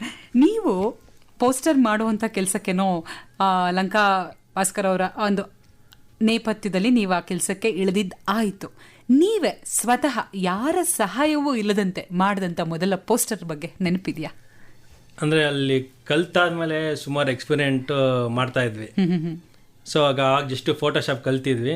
ಯಾರ್ದೋ ಫೋಟೋದು ಎಕ್ಸ್ಪೆರಿಮೆಂಟ್ ಮಾಡೋ ಟೈಮಲ್ಲಿ ನಮ್ಮ ಅಜ್ಜಿದು, ನಮ್ಮ ತಾತ ಅದು, ನಮ್ಮ ಫೋಟೋನೇ, ನಮ್ಮ ಅಣ್ಣ ಅತ್ತಿಗೆ ಅವ್ರದ್ದು ಇವ್ರದ್ದೆಲ್ಲ ಫೋಟೋ ಸುಮ್ಮನೆ ಎಕ್ಸ್ಪೆರಿಮೆಂಟ್ ಮಾಡ್ತಾ ಇದ್ವಿ. ಆಮೇಲೆ ಮಾಡೋ ಟೈಮಲ್ಲಿ ನಾನು ಮಾಡಿದ ಫಸ್ಟ್ ಪಿಕ್ಚರು ತಮಿಳಲ್ಲಿ ಖುಷಿ. ಓಕೆ. ಆಮೇಲೆ ಶಾನ್ಬಾರ್ಜಿ, ರೈನ್ಬೋ ಕಾಲನಿ, ಬಾಬಾ, ಹಾಗೆ ಸುಮಾರು ಪಿಕ್ಚರ್ ಮಾಡ್ಕೊಂಬಂದ್ವಿ. ಹಾಗೆಲ್ಲ ಎಕ್ಸ್ಪೆರಿಮೆಂಟ್ ಎಲ್ಲ ಮಾಡ್ತಿದ್ವಿ. ಆಮೇಲೆ ತೆಲುಗುದಲ್ಲಿ ಖುಷಿ, ತಮಿಳಲ್ಲಿ ಬದ್ರಿ, ಎರಡೂ ಸೈಮಲ್ಟೇನಿಯಸ್ ಇತ್ತು. ಸೊ ಅದು ವರ್ಕು ತುಂಬ ಎಕ್ಸ್ಪೆರಿಮೆಂಟ್ ಮಾಡ್ತಾ ಇದೆ. ನಮ್ಮ ಬಾಸು ನೋಡೋರು ಡಿಲೀಟ್ ಮಾಡೋರು ಅಷ್ಟೇ. ಹಾಗಿದ್ರೆ ನೀವು ಕನ್ನಡಕ್ಕೆ ಬಂದಿದ್ದು ಯಾವಾಗ? ನೀವಿದ್ದಿದ್ದು ಚೆನ್ನೈಯಲ್ಲಿ, ಅಲ್ಲೇ ಕೆಲಸ ಮಾಡ್ತಾ ಇದ್ರಿ, ನೀವು ಅಲ್ಲಿನ ವಾತಾವರಣಕ್ಕೆ ಒಗ್ಗಿ ಹೋಗಿದ್ರಿ. ಈ ಮಧ್ಯೆ ಕರ್ನಾಟಕ ನಿಮ್ಮನ್ನು ಸೆಳೆದಿದ್ದು ಹೇಗೆ? ಅಂದರೆ ನಾವು ಹುಟ್ಟಿದ್ದು ಬೆಳೆದಿದ್ದೆಲ್ಲನೂ ಬೆಂಗಳೂರೇ. ಹೌದು. ಸೊ 1999ಇಂದ ಒಂದು 2003ವರೆಗೂ 2002ವರೆಗೂ 3 ಇಯರ್ಸು ಚೆನ್ನೈಲೇ ಇದ್ದೆ. 2003 ನಮ್ಮ ಅಣ್ಣವ್ರಿಗೆ ಮದುವೆ ಆಯಿತು. ಸೊ ಮದುವೆ ಹಿಂದಿನ ದಿವಸನೇ ನಾನು ಬೆಂಗಳೂರು ಬರೋಕ್ಕೆ ಆಗಿತ್ತು. ನಮ್ಮ ಬಾಸ್ ಒಂದೇ ಪಾಲಿಸಿ, ನೀನು ಅಕಸ್ಮಾತ್ ಬೆಂಗಳೂರು ಹೋಗಿದ್ರೆ ಹೋಗು, ತೊಂದರೆ ಇಲ್ಲ, ಮತ್ತೆ ಚೆನ್ನೈಗೆ ಬರಬೇಡ. ಅಷ್ಟು ಸ್ಟ್ರಿಕ್ಟ್ ಆಫೀಸರ್ ನಮ್ಮ ಬಾಸು. ಸೊ ನಾನು 3 ಇಯರ್ಸ್ ಅಂತೂ ಬೆಂಗಳೂರು ಕಡೆ ಬರೋಕ್ಕೆ ಆಗಲಿಲ್ಲ. ಸೊ 2003 ನಾನು ಇಲ್ಲಿ ಚೆನ್ನೈಯಿಂದ ಬೆಂಗಳೂರು ಬಂದಾಗ ನಮ್ಮ ಅಣ್ಣ ಮದುವೆ ನೋಡಿಕೊಂಡು ನಮ್ಮ ಅಪ್ಪ ಅಮ್ಮ, ಇಲ್ಲ ಸಾಕು, ನೀನು ಕಲ್ತಿರೋದು ಇಲ್ಲೇ ಬೇಕಾದ್ರೆ ಯಾರೋ ಡಿಸೈನರ್ ಆಗಿ ಕೆಲಸ ಮಾಡ್ತೀಯಾ, ಇಲ್ಲಾಂದರೆ ನೀನು ಇಂಡಿಪೆಂಡೆಂಟಾಗಿ ಮಾಡ್ತೀಯ, ನಿನ್ನ ಇಷ್ಟ, ನೀನು ಯೋಚನೆ ಮಾಡು ಅಂದರು. ಸರಿ ಆಯಿತು ಅಂತ ಹೇಳ್ಬಿಟ್ಟು ನಮ್ಮ ತಂದೆ ಲಂಕಾ ಬಾಸ್ ಅವ್ರಿಗೆ ಫೋನ್ ಮಾಡಿದ್ರು. ಸರಿ ಹಿಂಗೆ ಇಲ್ಲಿ ಬೆಂಗಳೂರಲ್ಲಿ ಇರ್ತಾನೆ ಅಂತ. ಸರಿ ಆಯಿತು ಅಂತ ಹೇಳಿದ್ರು.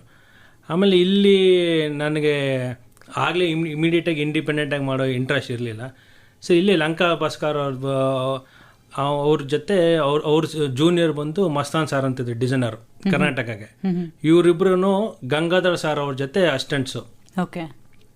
ಸೊ ಇಲ್ಲಿ ಮಸ್ತಾನ್ ಸಾರ್ ಅಂತ ಡಿಸೈನರ್ ಇದ್ದಾರೆ, ಅವ್ರ ಹತ್ರ ಜಾಯ್ನ್ ಆಗೋಣ ಅಂತ ಹೇಳ್ಬಿಟ್ಟು ಅಣ್ಣ ತಂಗಿ ಫಿಲ್ಮ್ ಪ್ರೊಡ್ಯೂಸರ್ ನಮ್ಮ ತಂದೆ ಫ್ರೆಂಡೇ, ಅವ್ರು ನಾನು ಕರ್ಕೊಂಡು ಹೋಗ್ಬಿಟ್ಟು ಜಾಯ್ನ್ ಕುಮಾರ್ ಅವರು ಆಕ್ಟ್ ಮಾಡಿದ ಅಣ್ಣ. ಹೌದು, ಅಣ್ಣ ತಂಗಿ. ಸೊ ಅವರು ಕರ್ಕೊಂಡು ಹೋಗ್ಬಿಟ್ಟು ಜಾಯ್ನ್ ಮಾಡಿಸಿದ್ರು ಮಸ್ತಾನ್ ಸಾರ್ ಆಫೀಸಲ್ಲಿ. ಹಂಗೆ ಇಲ್ಲಿ ಡಿಸೈನರ್ ಆಗಿ ಇಲ್ಲಿ ಚೇಂಜ್ ಮಾಡಿದ್ವಿ. ಇಲ್ಲಿ ಕೆಲಸ ಶುರು ಆಯಿತು. ಇಲ್ಲಿ ಶುರು ಮಾಡಿದ್ಮೇಲೆ ಕೆಲಸನ ನೀವು ಸ್ವತಂತ್ರವಾಗಿ ಮಾಡಿದಂಥ ಮೊದಲ ಪೋಸ್ಟರ್, ಕನ್ನಡದ ಪೋಸ್ಟರ್ ಯಾವುದು? ಇಲ್ಲಿ ಮಾಡಿದ್ದು ಫಸ್ಟ್ ಪಿಕ್ಚರು H2O. ಓಕೆ. ಅಂದರೆ ನಮ್ಮ ಬಾಸ್ ಹತ್ರ ನಾನು ಕೆಲಸ ಕಲ್ತಿದ್ದೀನಿ ಅಂತ ಸೇರ್ಕೊಂಡಿಲ್ಲ.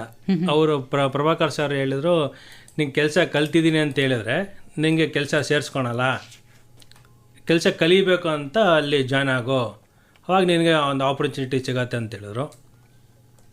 ಸೊ ಆ ಮೂಲಕ ನೀವು H2Oಗೆ ಫಸ್ಟ್ ಕೆಲಸ ಮಾಡಿದ್ರಿ. ಹಾಗಿದ್ರೆ ಉಪೇಂದ್ರ ಅವರು ನಿಮ್ಮ ಪೋಸ್ಟರನ್ನು ಫಸ್ಟ್ ಟೈಮ್ ನೋಡಿ ಏನಾದರೂ ಮಾತಾಡಿದ್ಯಾ? ಅಂದರೆ H2Oಗೆ ಪರಿಚಯ ಇರಲಿಲ್ಲ. ರಕ್ತ ಕಣ್ಣೀರು ಮಾಡೋ ಟೈಮಲ್ಲಿ ತುಂಬ ಪರಿಚಯ ಆಯಿತು. ಓಕೆ. ಹಾಗಿದ್ರೆ ನೀವು ಮಾಡಿದ ಫಸ್ಟ್ ಸಿನಿಮಾ ಪೋಸ್ಟರ್ H2O ಚಿತ್ರದ್ದು, ಉಪೇಂದ್ರ ಅವರ ಅಭಿನಯದ ಚಿತ್ರ. ಸೂಪರ್. ಹಾಗಿದ್ರೆ ಅದೇ ಚಿತ್ರದ ಒಂದು ಹಾಡನ್ನ ಈಗ ಕೇಳೋಣ. ಹಾಡಿನ ನಂತರ ನಮ್ಮ ಮಾತುಕತೆ ಮುಂದುವರಿಸೋಣ. ಪೋಸ್ಟರ್ಸ್ಗಳ ಕುರಿತಾಗಿ ನಾವು ಮಾತಾಡ್ತಾ ಇದ್ವಿ ವಿನ್ಯಾಸ ಕಲಾವಿದ ಮಣಿ ಅವರ ಜೊತೆ. ನೀವು ಕೂಡ ಸಿನಿಮಾ ಪೋಸ್ಟರ್ಗಳ ಬಗ್ಗೆ ಯಾವುದೇ ಮಾಹಿತಿ ಹಂಚ್ಕೊಳ್ಳೋದಿದ್ರು ಅಥವಾ ಏನೇ ಹೇಳೋದಿದ್ರು, ಮಣಿ ಅವರಿಗೆ ಶುಭಾಶಯ ತಿಳಿಸೋದಿದ್ರು, ಖಂಡಿತ ನಮಗೆ ವಾಟ್ಸಪ್ ಮಾಡ್ಬೋದು ಕೇಳಿದ್ರೆ. ನಮ್ಮ ವಾಟ್ಸಪ್ ಸಂಖ್ಯೆ ಗೊತ್ತೇ ಇದೆಯಲ್ಲ, 9480901013. ಮಸ್ತಾನ್ ಅವರ ಒಂದು ಅಧ್ಯಕ್ಷತೆಯಲ್ಲಿ ನೀವು ಮಾಡಿದಂಥದ್ದು H2O ಪೋಸ್ಟರ್ ಅಲ್ವೇ?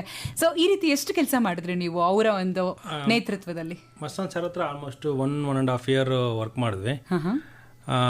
H2O, ಸಿಂಹಾದ್ರಿಯ ಸಿಂಹ, ಆಮೇಲೆ ಚಂದು, ಆಮೇಲೆ ಸುಮಾರು ಫಿಲ್ಮ್ಸ್ ವರ್ಕ್ ಮಾಡಿದ್ವಿ. ಅಲ್ಲಿ ವರ್ಕ್ ಮಾಡೋ ಟೈಮಲ್ಲಿ ಮುಂಚೆ ಇದ್ದಿದ್ದು ಡಿಸೈನ್ಸು ಟ್ರೆಂಡ್ ಬೇರೆ ಥರ ಇತ್ತು. ನಾನು ಹೋದ್ಮೇಲೆ ಮಸ್ತಾನ್ ಸರ್ ಆಫೀಸಲ್ಲಿ ಟ್ರೆಂಡ್ ಸ್ವಲ್ಪ ಚೇಂಜ್ ಆಯಿತು. ಸೊ ಅಲ್ಲಿ ಸ್ವಲ್ಪ ರೆಕಗ್ನೈಸೇಷನ್ ತುಂಬ ಚೆನ್ನಾಗಿ ಆಯಿತು. ಅಲ್ಲಿ ಫೋಟೋಗ್ರಾಫರ್ಗೆಲ್ಲ ನಾನು ಒಂಥರ ಫೇವ್ರೆಟ್ ಡಿಸೈನರ್ ಆಗಿದ್ದೆ. ಅವರು ಇಂದ್ರಜಿತ್ ಲಂಕೇಶ್ ಸರ್ ಅವ್ರದ್ದು ಮೋನಾಲಿಸಾ ಫಿಲ್ಮ್ ನಡೀತಾ ಇತ್ತು, ಅಚ್ಚು ಸರ್ ಡಿಸೈನ್ ಮಾಡ್ತಿದ್ರು. ಅವ್ರದ್ದೇನೋ ಪ್ರಾಬ್ಲಮ್ ಆಗಿಬಿಟ್ಟು ಡಿಸೈನ್ ಕಂಟಿನ್ಯೂ ಮಾಡೋಕ್ಕಾಗಲಿಲ್ಲ. ಸರ್ ಅಲ್ಲಿ ಅವರು ಯಾರೋ ಡಿಸೈನ್ ಹುಡುಕ್ತಾಯಿದ್ರು. ಆವಾಗ ಕರೆಕ್ಟಾಗಿ ನನಗೆ ಗುಂಡ್ಲಿಪುಟ ಸುರೇಶ್ ಅವರು ಇಂದ್ರಜಿತ್ ಲಂಕೇಶ್ ಅವ್ರಿಗೆ ಪರಿಚಯ ಮಾಡಿಸಿದ್ರು. ಆವಾಗ ಮೋನಾಲಿಸಾ ಫಿಲ್ಮ್ದು ನಂದು ಫಸ್ಟ್ ಫಿಲ್ಮ್ ಆಯಿತು. ಓಕೆ. ಇಲ್ಲಿ ಇವಾಗ ಇಂಡಸ್ಟ್ರಿನಲ್ಲಿ ಆಲ್ರೆಡಿ ನಿರ್ದೇಶಕರಾಗಿ ಗೆದ್ದಂಥ ಒಬ್ಬ ವ್ಯಕ್ತಿ ಒಂದು ಹೊಸ ಹುಡುಗನ್ನ, ಈಗ ಆಲ್ರೆಡಿ ನೀವು ಅಲ್ಲಿ ತನಕ ಯಾವುದು ಇಂಡಿಪೆಂಡೆಂಟ್ ಆಗಿ ಒಂದು ಸಿನಿಮಾ ಮಾಡಿದ್ದಿಲ್ಲ. ಸೊ ನೀವು ಒಬ್ಬರ ಅಧ್ಯಕ್ಷತೆಯಲ್ಲಿ ಅಥವಾ ಅವರ ಒಂದು ಕೆಳಗಡೆನೆ ನೀವು ಕೆಲಸ ಮಾಡ್ತಾ ಬಂದಿದ್ರಿ, ಮಸ್ತಾನ್ ಅವರ ಕೆಳಗಡೆ ನೀವು. ಸೊ ಎಲ್ಲೋ ನೀವು ಇದು ಫಸ್ಟ್ ಟೈಮ್ ನೀವು ಸ್ವತಂತ್ರರಾಗಿ ಮಾಡುವಂಥ ಮೊದಲ ಸಿನಿಮಾ ಪೋಸ್ಟರ್ ಅಂದಾಗ ಅವ್ರ ರಿಯಾಕ್ಷನ್ ಹೇಗಿತ್ತು? ಮಾಡ್ತೀಯಾ, ಆಗತ್ತಾ, ಅಥವಾ ನಿಮ್ಮ ಮೇಲೆ ಏನಾರು ಅನುಮಾನಿಸಿದ್ದು ಹಾಗೆಲ್ಲ ಏನೋ ಇದೆಯಾ? ಇಲ್ಲ, ಖಂಡಿತ. ಫಸ್ಟ್ ಅವ್ರ ಆಫೀಸ್ಗೆ ಹೋಗಿದ ತಕ್ಷಣ ಗುಂಡ್ಲಿಪುಟ ಸುರೇಶ್ ಅವರು ಇಂಟ್ರೊಡ್ಯೂಸ್ ಮಾಡಿಸಿದ್ರು. ಸರ್ ಇವರು ಮಣಿ ಅಂತ ಡಿಸೈನರ್ ಅಂತ. ಇಂದ್ರಜಿತ್ ಸಾರು ನಂಬಲೇ ಇಲ್ಲ, ನಾನು ಡಿಸೈನರ್ಗೆ ಹುಡುಕ್ತಾ ಇದ್ದೀನಿ, ಆಫೀಸ್ ಬಾಯ್ಗಲ್ಲ ಅಂತ ಹೇಳ್ಬಿಟ್ಟು ಹೇಳಿದ್ರು. ಇಲ್ಲ ಸರ್, ನಾನು ಚೆನ್ನೈಯಲ್ಲಿ ಒಂದು 3 ಇಯರ್ಸು ಲಂಕಾ ಭಾಸ್ಕರ್ ಅವ್ರ ಹತ್ರ ವರ್ಕ್ ಮಾಡಿದ್ದೀನಿ, ಆಮೇಲೆ ಇಲ್ಲೂ 1 ಇಯರ್ ಆಲ್ಮೋಸ್ಟ್ ಆಯಿತು ಅಂದೆ. ಅವ್ರು ನಂಬಲೇ ಇಲ್ಲ, ಕಾನ್ಫಿಡೆಂಟು ಇರಲಿಲ್ಲ. ನಾನು ಮಾಡ್ತೀನಿ, ಒಂದು ಫಿಲಮ್ನ ಹ್ಯಾಂಡಲ್ ಮಾಡೋಕ್ಕೆ ಕೆಪಾಸಿಟಿ ನನಗಿದೆ ಅಂತ ನಂಬಲೇ ಇಲ್ಲ. ಸರಿ, ಅವ್ರು ಇಷ್ಟ ಇಲ್ಲದೆ ಒಂದು CD ದಲ್ಲಿ ಸ್ಟಿಲ್ಸ್ ಕೊಟ್ಟರು. ಸೊ ಒಂದು ಲೆಫ್ಟ್ ಹ್ಯಾಂಡಲ್ಲಿ ಸುಮ್ಮನೆ ಆಯ್ತು ತೊಗೊಂಡೋಗಿ ಏನು ಮಾಡ್ತೀಯ ಮಾಡೋ, ನಿನ್ನ ಇಷ್ಟ, ಒಂದು ನಂಬಿಕೆನೇ ಇರಲಿಲ್ಲ. ಓಕೆ. ಸರ್ ನಾನು ಹುಡುಕ್ತಾ ಇರ್ತೀನಿ, ನೀನು ಮಾಡೋ ಅಂತೇಳಿದ್ರು. ಸರಿ ನಾವೊಂದು ಚಾಲೆಂಜಿಂಗ್ ಆಗಿ ತೊಗೊಂಡೆ. ಸರಿ ನಾವು 3 years ಚೆನ್ನೈಲಿದ್ವಿ, ಇಲ್ಲಿ ಆಲ್ಮೋಸ್ಟ್ 1 year ಆಯಿತು. ಏನು ಇಂದ್ರಜಿತ್ ಸರ್ಗೆ ನಮ್ಮ ಮೇಲೆ ಕಾನ್ಫಿಡೆಂಟೇ ಇಲ್ಲ ಅಂತ ಹೇಳ್ಬಿಟ್ಟು ಸರಿ ಚಾಲೆಂಜಿಂಗ್ ಆಗಿ ತಗೊಂಡು ಒಂದು 3 days ಟೈಮ್ ತೊಗೊಂಡೆ. 3 days ನಾವು ಆಫೀಸ್ ಮುಗಿಸ್ಕೊಂಡು ಮಿಕ್ಕಿ ಟೈಮ್ ಮನೇಲಿ ಒಂದು ಸಿಸ್ಟಮ್ ಇತ್ತು, ಏನಾಗುತ್ತೋ ಹಾರ್ಡ್ ವರ್ಕು ಮಾಡಿಬಿಟ್ಟು ಒಂದು ಸ್ಯಾಟರ್ಡೇ ನಾವು ತೊಗೊಂಡೋಗ್ಬಿಟ್ಟು ತೋರಿಸ್ದೆ. ಅವರು ಲ್ಯಾಪ್ಟಾಪಲ್ಲಿ ಹಾಕ್ಕೊಂಡ್ರು, ನೋಡಿದ್ರು, ಡಿಸೈನ್ ನೋಡ್ತಾರೆ, ನನ್ನ ಮಕ ನೋಡ್ತಾರೆ.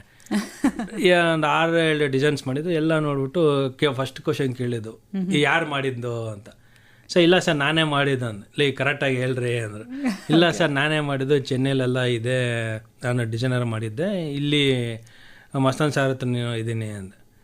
ಸರಿ ಆಯಿತು, ನೀವೇ ಕಂಟಿನ್ಯೂ ಮಾಡಿ, ಇದೇ ನಿಮ್ಮ ಫಸ್ಟ್ ಫಿಲಮ್ ಆಗುತ್ತೆ, ನಿಮ್ಗೊಂದು ಇಲ್ಲಿಂದ ನಿಮಗೆ ಲೈಫ್ ಸ್ಟೈಲು ಚೇಂಜ್ ಆಗುತ್ತೆ, ಒಂದು ರೆಕಗ್ನೇಷನ್ ಚೆನ್ನಾಗಿರುತ್ತೆ ಅಂತ ಹೇಳಿದ್ರು. ಆವಾಗ ಕೂತ್ಕೋ ಅಂತ ಹೇಳಿದ್ರು. ಓಕೆ. ಸೊ ಅಲ್ಲಿಂದ ಶುರುವಾಯ್ತು ಎಕ್ಸಾಕ್ಟ್ ಆಗಿ ನಿಮ್ಮ ಜರ್ನಿ ಆಕ್ಚುಲಿ ಕನ್ನಡ ಇಂಡಸ್ಟ್ರಿನಲ್ಲಿ 2004 ಮೊನಾಲಿಸಾ ಚಿತ್ರದ ಮೂಲಕ. ಸೊ ಮೊನಾಲಿಸಾ ನೀವು ಫಸ್ಟ್ ಸ್ವತಂತ್ರರಾಗಿ ಮಾಡಿದಂಥ ಮೊದಲ ಪೋಸ್ಟರ್. ಸೊ ಅದು ಬಂದ ಮೇಲೆ ಈ ಜನರ ರಿಯಾಕ್ಷನ್, ಪೋಸ್ಟರ್ ನೋಡಿ ಜನರ ರಿಯಾಕ್ಷನ್ ಹೇಗಿರುತ್ತೆ, ಇದ್ರ ಬಗ್ಗೆ ಏನಾದರೂ ಸ್ಟಡಿ ಮಾಡಿದ್ರ ನೀವು ಅವಾಗ? ಖಂಡಿತ ಮೇಡಮ್. ಅಂದರೆ ಇಂದ್ರಜಿತ್ ಸರ್ ಪಬ್ಲಿಸಿಟಿ ಪೀಕ್ಸಲ್ಲಿ ಮಾಡಿಬಿಟ್ರು. ಯಾವ ಕಡೆ ತಿರುಗಿದ್ರು ಮೊನಾಲಿಸಾನೇ. ಒಂದು ಬಸ್ ಸ್ಟ್ಯಾಂಡಲ್ಲಿ ನೋಡಿದ್ರು ಅದೇ ಹೋರ್ಡಿಂಗ್ಸ್. ಈಗ ಹೋರ್ಡಿಂಗ್ಸು ತುಂಬ ಕಮ್ಮಿ ಆಗ್ಬಿಟ್ಟಿದೆ. ಮುಂಚೆ ಹೋರ್ಡಿಂಗ್ಸು ಸಿಕ್ಕಾಪಟ್ಟೆ ಇತ್ತು, ಯಾವ ಕಡೆ ಹೋರ್ಡಿಂಗ್ ನೋಡಿದ್ರು ಮೊನಾಲಿಸಾನೇ. ಸೊ ಅದು ನಂಗೆ ಒಂದು ತುಂಬ ಪ್ಲಸ್ ಪಾಯಿಂಟ್ ಆಯಿತು. ಸೊ ಒಂದು ದೊಡ್ಡ ಫಿಲಮು, ಹೆವಿ ಪಬ್ಲಿಸಿಟಿ, ಜೊತೆಗೆ ಫಿಲಮ್ ಒಳ್ಳೆ ಹಿಟ್ಟು. ಹೌದು. ಅದರಿಂದ ಒಂದು ತುಂಬ ಪ್ಲಸ್ ಪಾಯಿಂಟ್ ಆಯಿತು. ಆಮೇಲೆ ಆ ಫಿಲಮ್ 100 days ಆಗೋ ಅಷ್ಟರಲ್ಲಿ ಇಂಡಸ್ಟ್ರಿಯಲ್ಲಿ ಎಷ್ಟು ದೊಡ್ಡ ಫಿಲ್ಮ್ಸ್ ಇತ್ತು ಅಷ್ಟು ದೊಡ್ಡ ಫಿಲ್ಮ್ಸು ನಾನೇ ಮಾಡ್ತಾ ಇದ್ದೆ. ನಿಮ್ಮ ಕೈಗೆ ಬಂದಾಯ್ತು. ಓಕೆ. ಸೊ ಮೊನಾಲಿಸಾ ನಂತರ ನಿಮ್ಮನ್ನ ನೆಕ್ಸ್ಟ್ ಯಾರು ಇಮಿಡಿಯೇಟ್ ಬಂದು ಅಪ್ರೋಚ್ ಮಾಡಿದ್ದು ಅವ್ರಾಗೇನೆ ನೆನಪಿದ್ಯಾ? ಇದು ಉಪ್ಪಿದಾದ ನಡೀತಾ ಇತ್ತು. ಓಕೆ. ಆಮೇಲೆ ಸರ್ದಾರ ಅಂತ ಒಂದು ಬಂತು, ಹಂಗೆ ಆಮೇಲೆ ವರ್ಷ ಬಂತು, ಹಂಗೆ ಲೈನಪ್ ಅಲ್ಲಿ ಎಲ್ಲಾನು ಬಂತು. ಇದು ರಿಷಿ ಬಂತು. ಈ ಮಧ್ಯೆ ನನಗೆ ಕಾಡ್ತಿರೋ ಪ್ರಶ್ನೆ ಏನ್ ಗೊತ್ತಾ, ಸೊ ನೀವು ಮೊನಾಲಿಸಾನೇನೋ ನಿಮ್ಮ ಮನೇಲಿ ಇದ್ದಿದ್ದು ಒಂದು ಸಿಸ್ಟಮ್ ಅಲ್ಲಿ ಸಂಜೆ ಆಫೀಸ್ ಮುಗಿಸ್ಕೊಂಡು ಬಂದು ಮಾಡಕ್ ಶುರು ಮಾಡ್ಕೊಂಡ್ಬಿಟ್ರೆ, ಬಟ್ ಇಷ್ಟು ಸಾಲು ನಿಮ್ಮನ್ನ ಅರ್ಸಿ ಬಂದಾಗ ನೀವಿನ್ನೂ ಮಸ್ತಾನ್ ಅವ್ರ ಕೆಳಗಡೆನೆ ಇದ್ರ ಅಥವಾ ಹೊರಗೆ ಬಂದ್ರ? ಇಲ್ಲ, ಮಸ್ತಾನ್ ಸರ್ಗೆ ಹೇಳ್ಬಿಟ್ಟೆ ಬಂದೆ. ಅವಾಗ ಯಾವ ಫಿಲ್ಮ್ ನಡೀತಾ ಇತ್ತೋ ಹಂಗೆ ಇಮಿಡಿಯೇಟಾಗಿ ನಾನು ಕೈ ಬಿಟ್ಬಿಟ್ಟು ಬಂದಿಲ್ಲ. ಅವ್ರದ್ದು ಯಾವ ಫಿಲ್ಮ್ ನಡೀತಾ ಇತ್ತೋ ಆ ಫಿಲ್ಮ್ ಹಿಟ್ ಆದ್ರೆ ಏನಾನು ಆಗಲಿ ಒಂದು 25 days ಓಡಿದ್ರೆ ಏನೇನು ವರ್ಕ್ ಬೇಕು ಅಷ್ಟೂ ಡೇ ಆ್ಯಂಡ್ ನೈಟ್ ಅವ್ರಲ್ಲಿ ಫಿನಿಶ್ ಮಾಡಿಕೊಟ್ಬಿಟ್ಟು ಆಮೇಲೆ ನಾನು ಇಂಡಿಪೆಂಡೆಂಟ್ ಆಗಿ ಬಂದಿದ್ದು. ಜಾಯ್ನ್ ಆಗೋದು ಎಷ್ಟು ಖುಷಿಯಾಗಿ ಜಾಯ್ನ್ ಆಗ್ತೀವೋ ಬಿಡೋದು ಅದೇ ಥರ ಖುಷಿಲಿ ಬರಬೇಕು. ನಾನು ಯಾವಾಗಲೂ ಅದೇ ಅನ್ಕೋತೀನಿ. ಸರ್ ನೆಕ್ಸ್ಟ್ ಡೇ ಇದು ಇಂಡಸ್ಟ್ರಿ ಚಿಕ್ಕದು, ನೆಕ್ಸ್ಟ್ ಡೇ ಯಾವಾಗಲೂ ಕಾಣಿಸಿದ ತಕ್ಷಣ ಅವ್ರು ಆ ಕಡೆ ಮಕ ಮಾಡ್ಕೊಂಡು ಹೋಗೋದು ಇಷ್ಟ ಇರಬಾರ್ದು, ಮಾಡಬಾರ್ದಂಗೆ. ಸೊ ಅವರು ನಾವು ಅಕಸ್ಮಾತ್ ನಾವು ನೋಡಿಲ್ಲ ಅಂತಂದ್ರೆ ಅವ್ರು ನಂಗೆ ಕರೆದು ಮಾತಾಡಿಸ್ಬೇಕು, ಏನಪ್ಪ ಹೆಂಗಿದ್ಯಾ ಅಂತ. ಸೊ ನಾವು ಹೆಂಗೆ ಸ್ಮೂತಾಗಿ ಬಂದ್ವು ಅದೇ ಥರ ಸ್ಮೂತಾಗಿ ಎಂಡ್ ಮಾಡಬೇಕು ಅಂತ ಹೇಳ್ಬಿಟ್ಟು ಅವ್ರ ಹತ್ರ ಅದೇ ಥರನೇ ಅವಾಗ ಏನೇನೋ ಕೆಲಸ ಪೆಂಡಿಂಗ್ ಇರುತ್ತೆ ಎಲ್ಲನೂ ಫಿನಿಶ್ ಮಾಡಿಕೊಟ್ಟಾದ್ಮೇಲೆ ಮತ್ತೆ ನಾನು ಮೊನಾಲಿಸಾಗೆ ಇಂಡಿಪೆಂಡೆಂಟ್ ಆಗಿ ಬಂದ್ರಿ. ಸೊ ಅದಾದ್ಮೇಲೆ ನಿಮಗೆ ಸಾಲು ಜರ್ನಿ ಶುರು ಆಯಿತು ನಿಮ್ಮ ಲೈಫಲ್ಲಿ. ಸೊ ನೋಡ್ತಾ ಇದ್ದಂಗೆ ಕನ್ನಡ ಚಿತ್ರರಂಗದ ಅತ್ಯಂತ ಬೇಡಿಕೆಯ ಪೋಸ್ಟರ್ ಡಿಸೈನರ್ ಆಗಿ ನೀವು ಹೊರ ಹೊಮ್ಮಿದ್ರಿ. ಸೊ ಇದು ಹೇಗೆ ಸಾಧ್ಯ ಆಯಿತು? ಇಷ್ಟು ಸಾಲು ಚಿತ್ರ ನಿಮ್ಮನ್ನೇ ಹೆಂಗೆ ಅರಸ್ ಬಂದಿದ್ದು? ಯಾಕಂದ್ರೆ ನಿಮ್ಮ ಬಾಸ್ ಇದ್ರು ಮಸ್ತಾನ್ ಅವರು ಇಲ್ಲಿ. ಸೊ ಅದ್ರ ಹೊರತಾಗಿ ಇನ್ನೂ ಎಷ್ಟು ಜನ ಡಿಸೈನರ್ಸ್ಗಳಿದ್ರು ಕರ್ನಾಟಕದಲ್ಲಿ, ಆದರೆ ಯಾಕೆ ಎಲ್ಲರೂ ಬಾಯಲ್ಲೂ ಮಣಿ ಮಣಿ ಮಣಿ ಅಂತಾನೆ ಬಂದಿದ್ದು? ಅಯ್ಯೋ ದೇವರ ದಯ, ನಮ್ಮ ಅದೃಷ್ಟ. ಆಮೇಲೆ ನಮ್ಮದು ಹ್ಯಾಟ್ರಿಕ್ ಅಲ್ಲ, ಡಬಲ್ ಹ್ಯಾಟ್ರಿಕ್ಕು, ಬ್ಯಾಕ್ ಟು ಬ್ಯಾಕ್ ಮಾಡಿದ ಎಲ್ಲ ಫಿಲ್ಮ್ಸು ಡಬಲ್ ಹ್ಯಾಟ್ರಿಕ್ ಆಯಿತು. ಓಕೆ.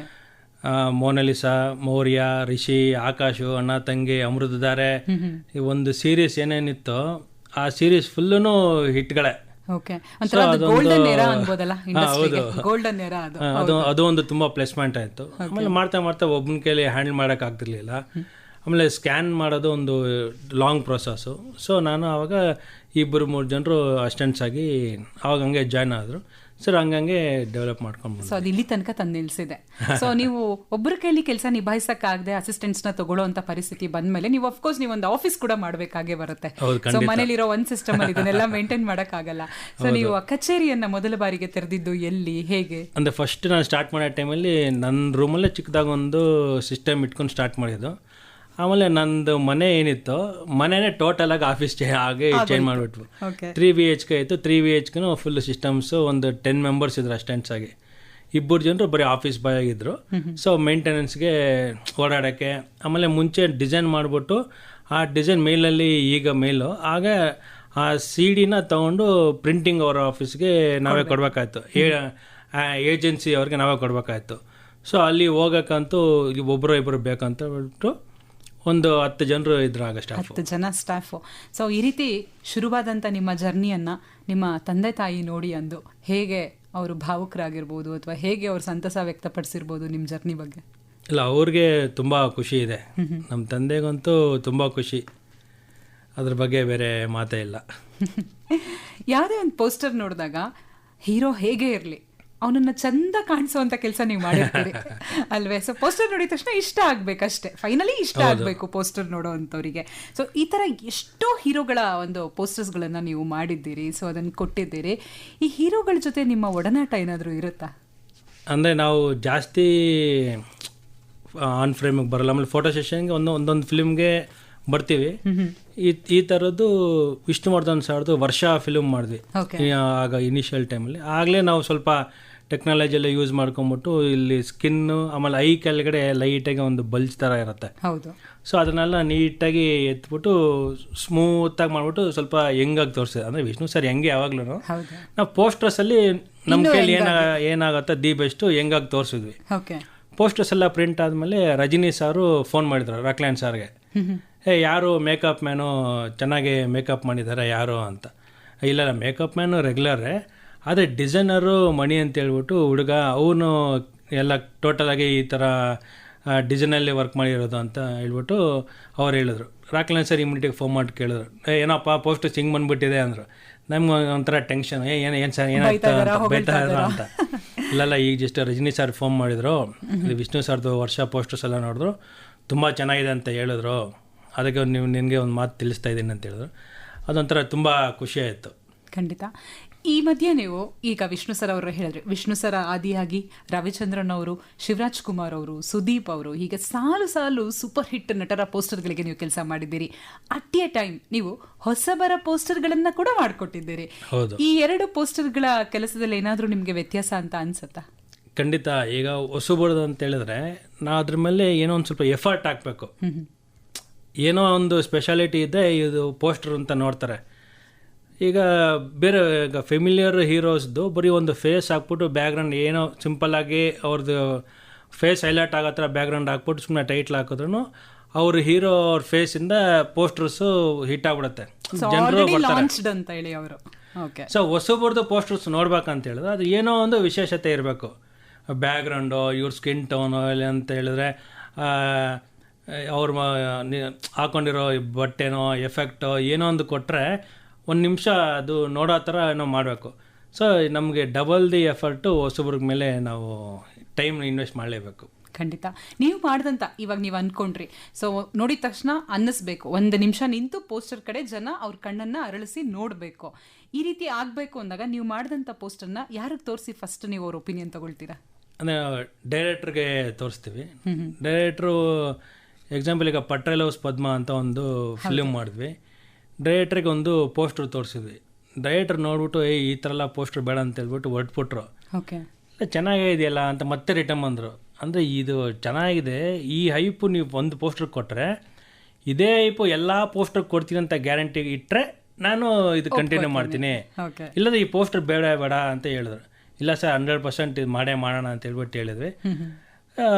ಪಟ್ರೇಲ್ ಹೌಸ್ ಪದ್ಮ ಅದೇ ಥರ ಒಂದು ತುಂಬಾ ಹೈಪ್ ಕ್ರಿಯೇಟ್ ಆಯಿತು. ಹೌದು. ನನಗೀಗಲೂ ನೀವು ಹೇಳೋವಾಗ ಒಂಚೂರು ನೆನಪಾಗ್ತಿದೆ, ಈ ಕಂಬಗಳ ಹತ್ರ ನಿಂತ್ಕೊಂಡಿರೋ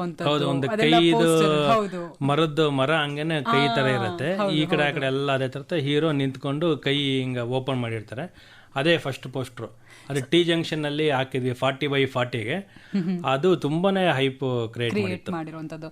ಸೊ ಈ ತರ ಮಾಡಬೇಕು ಅಂತ ಹೇಳಿದ್ರೆ ಆಕ್ಚುಲಿ ನಿಮ್ಮ ಮೈಂಡ್ ಅದೊಂದು ರೀತಿ ಪೀಸ್ಫುಲ್ ಆಗಿರಬೇಕು. ಸೊ ಯಾವಾಗಲೂ ಅದು ಕಾಮ್ ಆಗಿರಬೇಕು. ಒಂದು ಕ್ರಿಯೇಟಿವಿಟಿ ಬೇಡವಂಥ ಕೆಲಸ ಅಂತ ಹೇಳಿದ್ಮೇಲೆ ನೀವು ಯಾವಾಗಲೂ ಖುಷಿಯಾಗಿ ಹ್ಯಾಪಿಯಾಗಿ ಇರೋದು ತುಂಬಾ ಮುಖ್ಯ ಆಗುತ್ತೆ. ಸೊ ಈ ಎಲ್ಲ ಕೆಲಸಗಳನ್ನು ಮಾಡುವಾಗ ನಿಮ್ಮ ಮನಸ್ಥಿತಿಯನ್ನು ಆದಷ್ಟು ಖುಷಿಯಾಗಿ ಇಟ್ಕೊಳ್ಳೋದಕ್ಕೆ ಏನು ಮಾಡ್ತೀರಾ? ಟ್ರೈ ಮಾಡ್ತಾ ಇರ್ತೀವಿ, ಆದರೆ ಫೋನ್ ಕಾಲ್ಸ್ ಬರ್ತಾ ಇರುತ್ತೆ, ಒಂದು ಕಡೆ ಟೆನ್ಷನ್ ಇರುತ್ತೆ. ಅಂದರೆ ಒಂದು ಸತಿಗೆ ಒಂದು ಫಿಲ್ಮ್ದು ನಾವು ಮಾಡೋದಕ್ಕಾಗಲ್ಲ. ಒಂದೊಂದು ಫಿಲ್ಮ್ ಒಂದೊಂದು ಪ್ರೋಗ್ರೆಸ್ ಇರುತ್ತೆ. ಒಂದು ಆಡಿಯೋ ರಿಲೀಸ್ ಇರುತ್ತೆ, ಒಂದು ಫಿಲ್ಮ್ ರಿಲೀಸ್ ಇರುತ್ತೆ, ಒಂದು ಫಿಲ್ಮ್ ರಿಲೀಸ್ ಆಗೋಗಿರುತ್ತೆ, ಒಂದು ಫಿಲಿಮು ಓಪನಿಂಗ್ ಇರುತ್ತೆ. ಸೊ ಒಂದೊಂದು ವರ್ಕು ಒಬ್ಬೊಬ್ರಿಗೆ ಡಿವೈಡ್ ಮಾಡಿರ್ತೀವಿ. ಈ ಗ್ಯಾಪಲ್ಲೂ ನಾವು ಮೈಂಡ್ ಫ್ರೆಶ್ ಮಾಡ್ಕೊಳಕ್ಕೆ ಸಾಂಗ್ಸ್ ಕೇಳ್ತೀವಿ. ಈ ಭಾಷೆ ಆ ಭಾಷೆ ಅಂತೆಲ್ಲ ಪ್ರತಿಯೊಂದು ಭಾಷೆದು ನಾವು ಸಾಂಗ್ಸ್ ಕೇಳ್ತಾ ಇರ್ತೀವಿ. ಸೊ ಅದೊಂದು ಸ್ವಲ್ಪ ಮೈಂಡಿಗೆ ರಿಲ್ಯಾಕ್ಸಿಂಗ್ ಆಗುತ್ತೆ, ಒಂದೊಂದು ಸ್ವಲ್ಪ ಇನ್ಸ್ಪಿರೇಷನ್ ಆಗುತ್ತೆ. ಎಲ್ಲೋ ಒಂದು ಜಾಗ ಒಂದು ಡಿಸೈನ್ಗೆ ಸ್ಪಾರ್ಕ್ ಆಗೋಕ್ಕೆ ಸಾಂಗ್ಸು ಒಂದು ಕಾರಣ ಆಗತ್ತಲ್ಲ. ಎಸ್, ಮ್ಯೂಸಿಕ್ ಇರುವಂತ ಶಕ್ತಿನೇ ಅಂತದ್ದು. ಸೊ ಈಗ ಅಂತದ್ದೇ ಒಂದು ಬ್ಯೂಟಿಫುಲ್ ಹಾಡು ನಿಮಗೋಸ್ಕರ ಕಾಯ್ತಾ ಇದೆ. ಹಾಡಿನ ನಂತರ ನಮ್ಮ ಮಾತುಕತೆ ಮುಂದುವರಿಸೋಣ. ಜೊತೆಗೆ ಕೇಳಿಕರ ಸಂದೇಶ ಕೂಡ ನಿಮಗಾಗಿ ಕಾಯ್ತಾ ಇದೆ. ಅವರ ಸಂದೇಶಗಳನ್ನ ಕೂಡ ನಾನು ಓದ್ತೀನಿ. ಸದ್ಯಕ್ಕೆ ಇನ್ನು ಯಾರೆಲ್ಲ ಸಂದೇಶ ಕಳಿಸಿಲ್ಲ, ಮಣಿಯವರಿಗೆ ವಿಶಸ್ ಹೇಳೋದಿರ್ಬೋದು ಅಥವಾ ಪೋಸ್ಟರ್ಸ್ ಬಗ್ಗೆ ನಿಮ್ದೇನೇ ಡೌಟ್ಸ್ ಇರ್ಬೋದು, ಖಂಡಿತ ಸಂದೇಶದ ಮೂಲಕ ನಮ್ಮನ್ನ ಕೇಳಬಹುದು. ನಮ್ಮ ವಾಟ್ಸ್ಆಪ್ ಸಂಖ್ಯೆ ಗೊತ್ತಾ ಇದೆಯಲ್ಲ, 9480901013. So evergreen cinema, evergreen song ಅಂತಾನೆ ಹೇಳ್ಬೋದು. ಸೊ ಎಲ್ಲೆಲ್ಲೂ ಅವತ್ತು ಮಣಿಯವ್ರು ಕಾಣಿಸ್ಕೊಂಡಿದ್ರು, ಎಲ್ಲೆಲ್ಲೂ ಅವ್ರ ಪೋಸ್ಟರ್ ಇತ್ತು ಮೊನಾಲಿಸಾ ಚಿತ್ರ ಬಂದಾಗ. ಸೊ ನೀವು ಸ್ವತಂತ್ರ ಪೋಸ್ಟರ್ ಕಲಾವಿದರಾಗಿ ಮಾಡಿದಂತ ಮೊದಲ ಸಿನಿಮಾ ಮೊನಾಲಿಸಾ, ಅದರದೇ ಗೀತೆಯನ್ನ ನಾನು ನಿಮ್ಗೆ ಕೇಳಿಸಿದ್ದೀನಿ. ಈಗ ಚಾಲೆಂಜಿಂಗ್ ಅನ್ಸೋದ್ರ ಬಗ್ಗೆ ಮಾತಾಡ್ಲೇಬೇಕು. ಯಾಕಂದ್ರೆ ಎಲ್ಲ ಕ್ಷೇತ್ರದಲ್ಲೂ ಸವಾಲು ಅನ್ನೋಂಥದ್ದು ಇರುತ್ತೆ, ಯಾವ ಕೆಲಸ ಕೂಡ ಸುಲಭ ಅಲ್ಲ. ಪೋಸ್ಟರ್ ಮಾಡೋವಾಗ ಈ ಸಿನಿಮಾದ್ದು ಪೋಸ್ಟರ್ ಮಾಡೋಷ್ಟೊತ್ತಿಗೆ ಸಾಕಾಗೋಯ್ತು, ಸಿಕ್ಕಾಪಟ್ಟೆ ಚಾಲೆಂಜಿಂಗ್ ಅನ್ನಿಸ್ತು ಅಂತ ಹೇಳಿ ಯಾವ ಸಿನಿಮಾದ ಪೋಸ್ಟರ್ ನಿಮ್ಗೆ ನೆನಪಾಗತ್ತೆ? ಅಂದ್ರೆ ಸುಮಾರು ಫಿಲ್ಮ್ದು ಅದೇ ತರ ಅನ್ಸಿದೆ. ಅದು ಹೇಳೋದು ದೊಡ್ಡ ಲಿಸ್ಟ್ ಆಗತ್ತೆ. ಆಮೇಲೆ ಪರ್ಸನಲ್ ಆಗಿ ಫೋನ್ ಮಾಡಿ ಬೈತಾರೆ. ಸೊ ಲಿಸ್ಟ್ ದೊಡ್ಡದಿದೆ, ಒಂದು ಎರಡು ಹೇಳೋಕ್ಕಾಗಲ್ಲ. ಸೂಪರ್. ನೀವೇ ಮಾಡಿದಂತ ಯಾವ ಪೋಸ್ಟರ್ ಸಿಕ್ಕಾಪಟ್ಟೆ ಖುಷಿ ಕೊಟ್ಟಿದೆ, ಇವತ್ತಿಗೂ ಬಹಳ ಖುಷಿಯಾಗಿ ನೆನಪಾಗತ್ತೆ? ನಂಗೆ ಪರ್ಸನಲಿ ನಾನು ಮಾಡಿದ್ರಲ್ಲಿ ಇದು ನಂಗೆ ತುಂಬಾ ಫೇವ್ರೇಟ್ ಅಂತ ಅನ್ಸೋ ಪೋಸ್ಟರ್ ಬಗ್ಗೆ ಹೇಳ್ತೀರಾ? ಹಂಗೆ ಅಂದ್ರೆ ಆಕಾಶ್, ಆಮೇಲೆ ಅಮೃತಧಾರೆ. ಓಕೆ, ಧ್ಯಾನು ರಮ್ಯಾ, ಆಕಾಶ್ ಅಲ್ಲಿ ಪುನೀತ್ ರಮ್ಯಾ. ಓಕೆ. ಸೊ ಬಹಳ ಖುಷಿ ಕೊಟ್ಟಂತ ಆಕಾಶ್ ಒಂದ್ ಸ್ವಲ್ಪ ಆಗಿನ ಟ್ರೆಂಡ್ಗೆ ಒಂಥರ ತುಂಬಾ ಚೆನ್ನಾಗಿ ಮಾಡಿದ್ವಿ.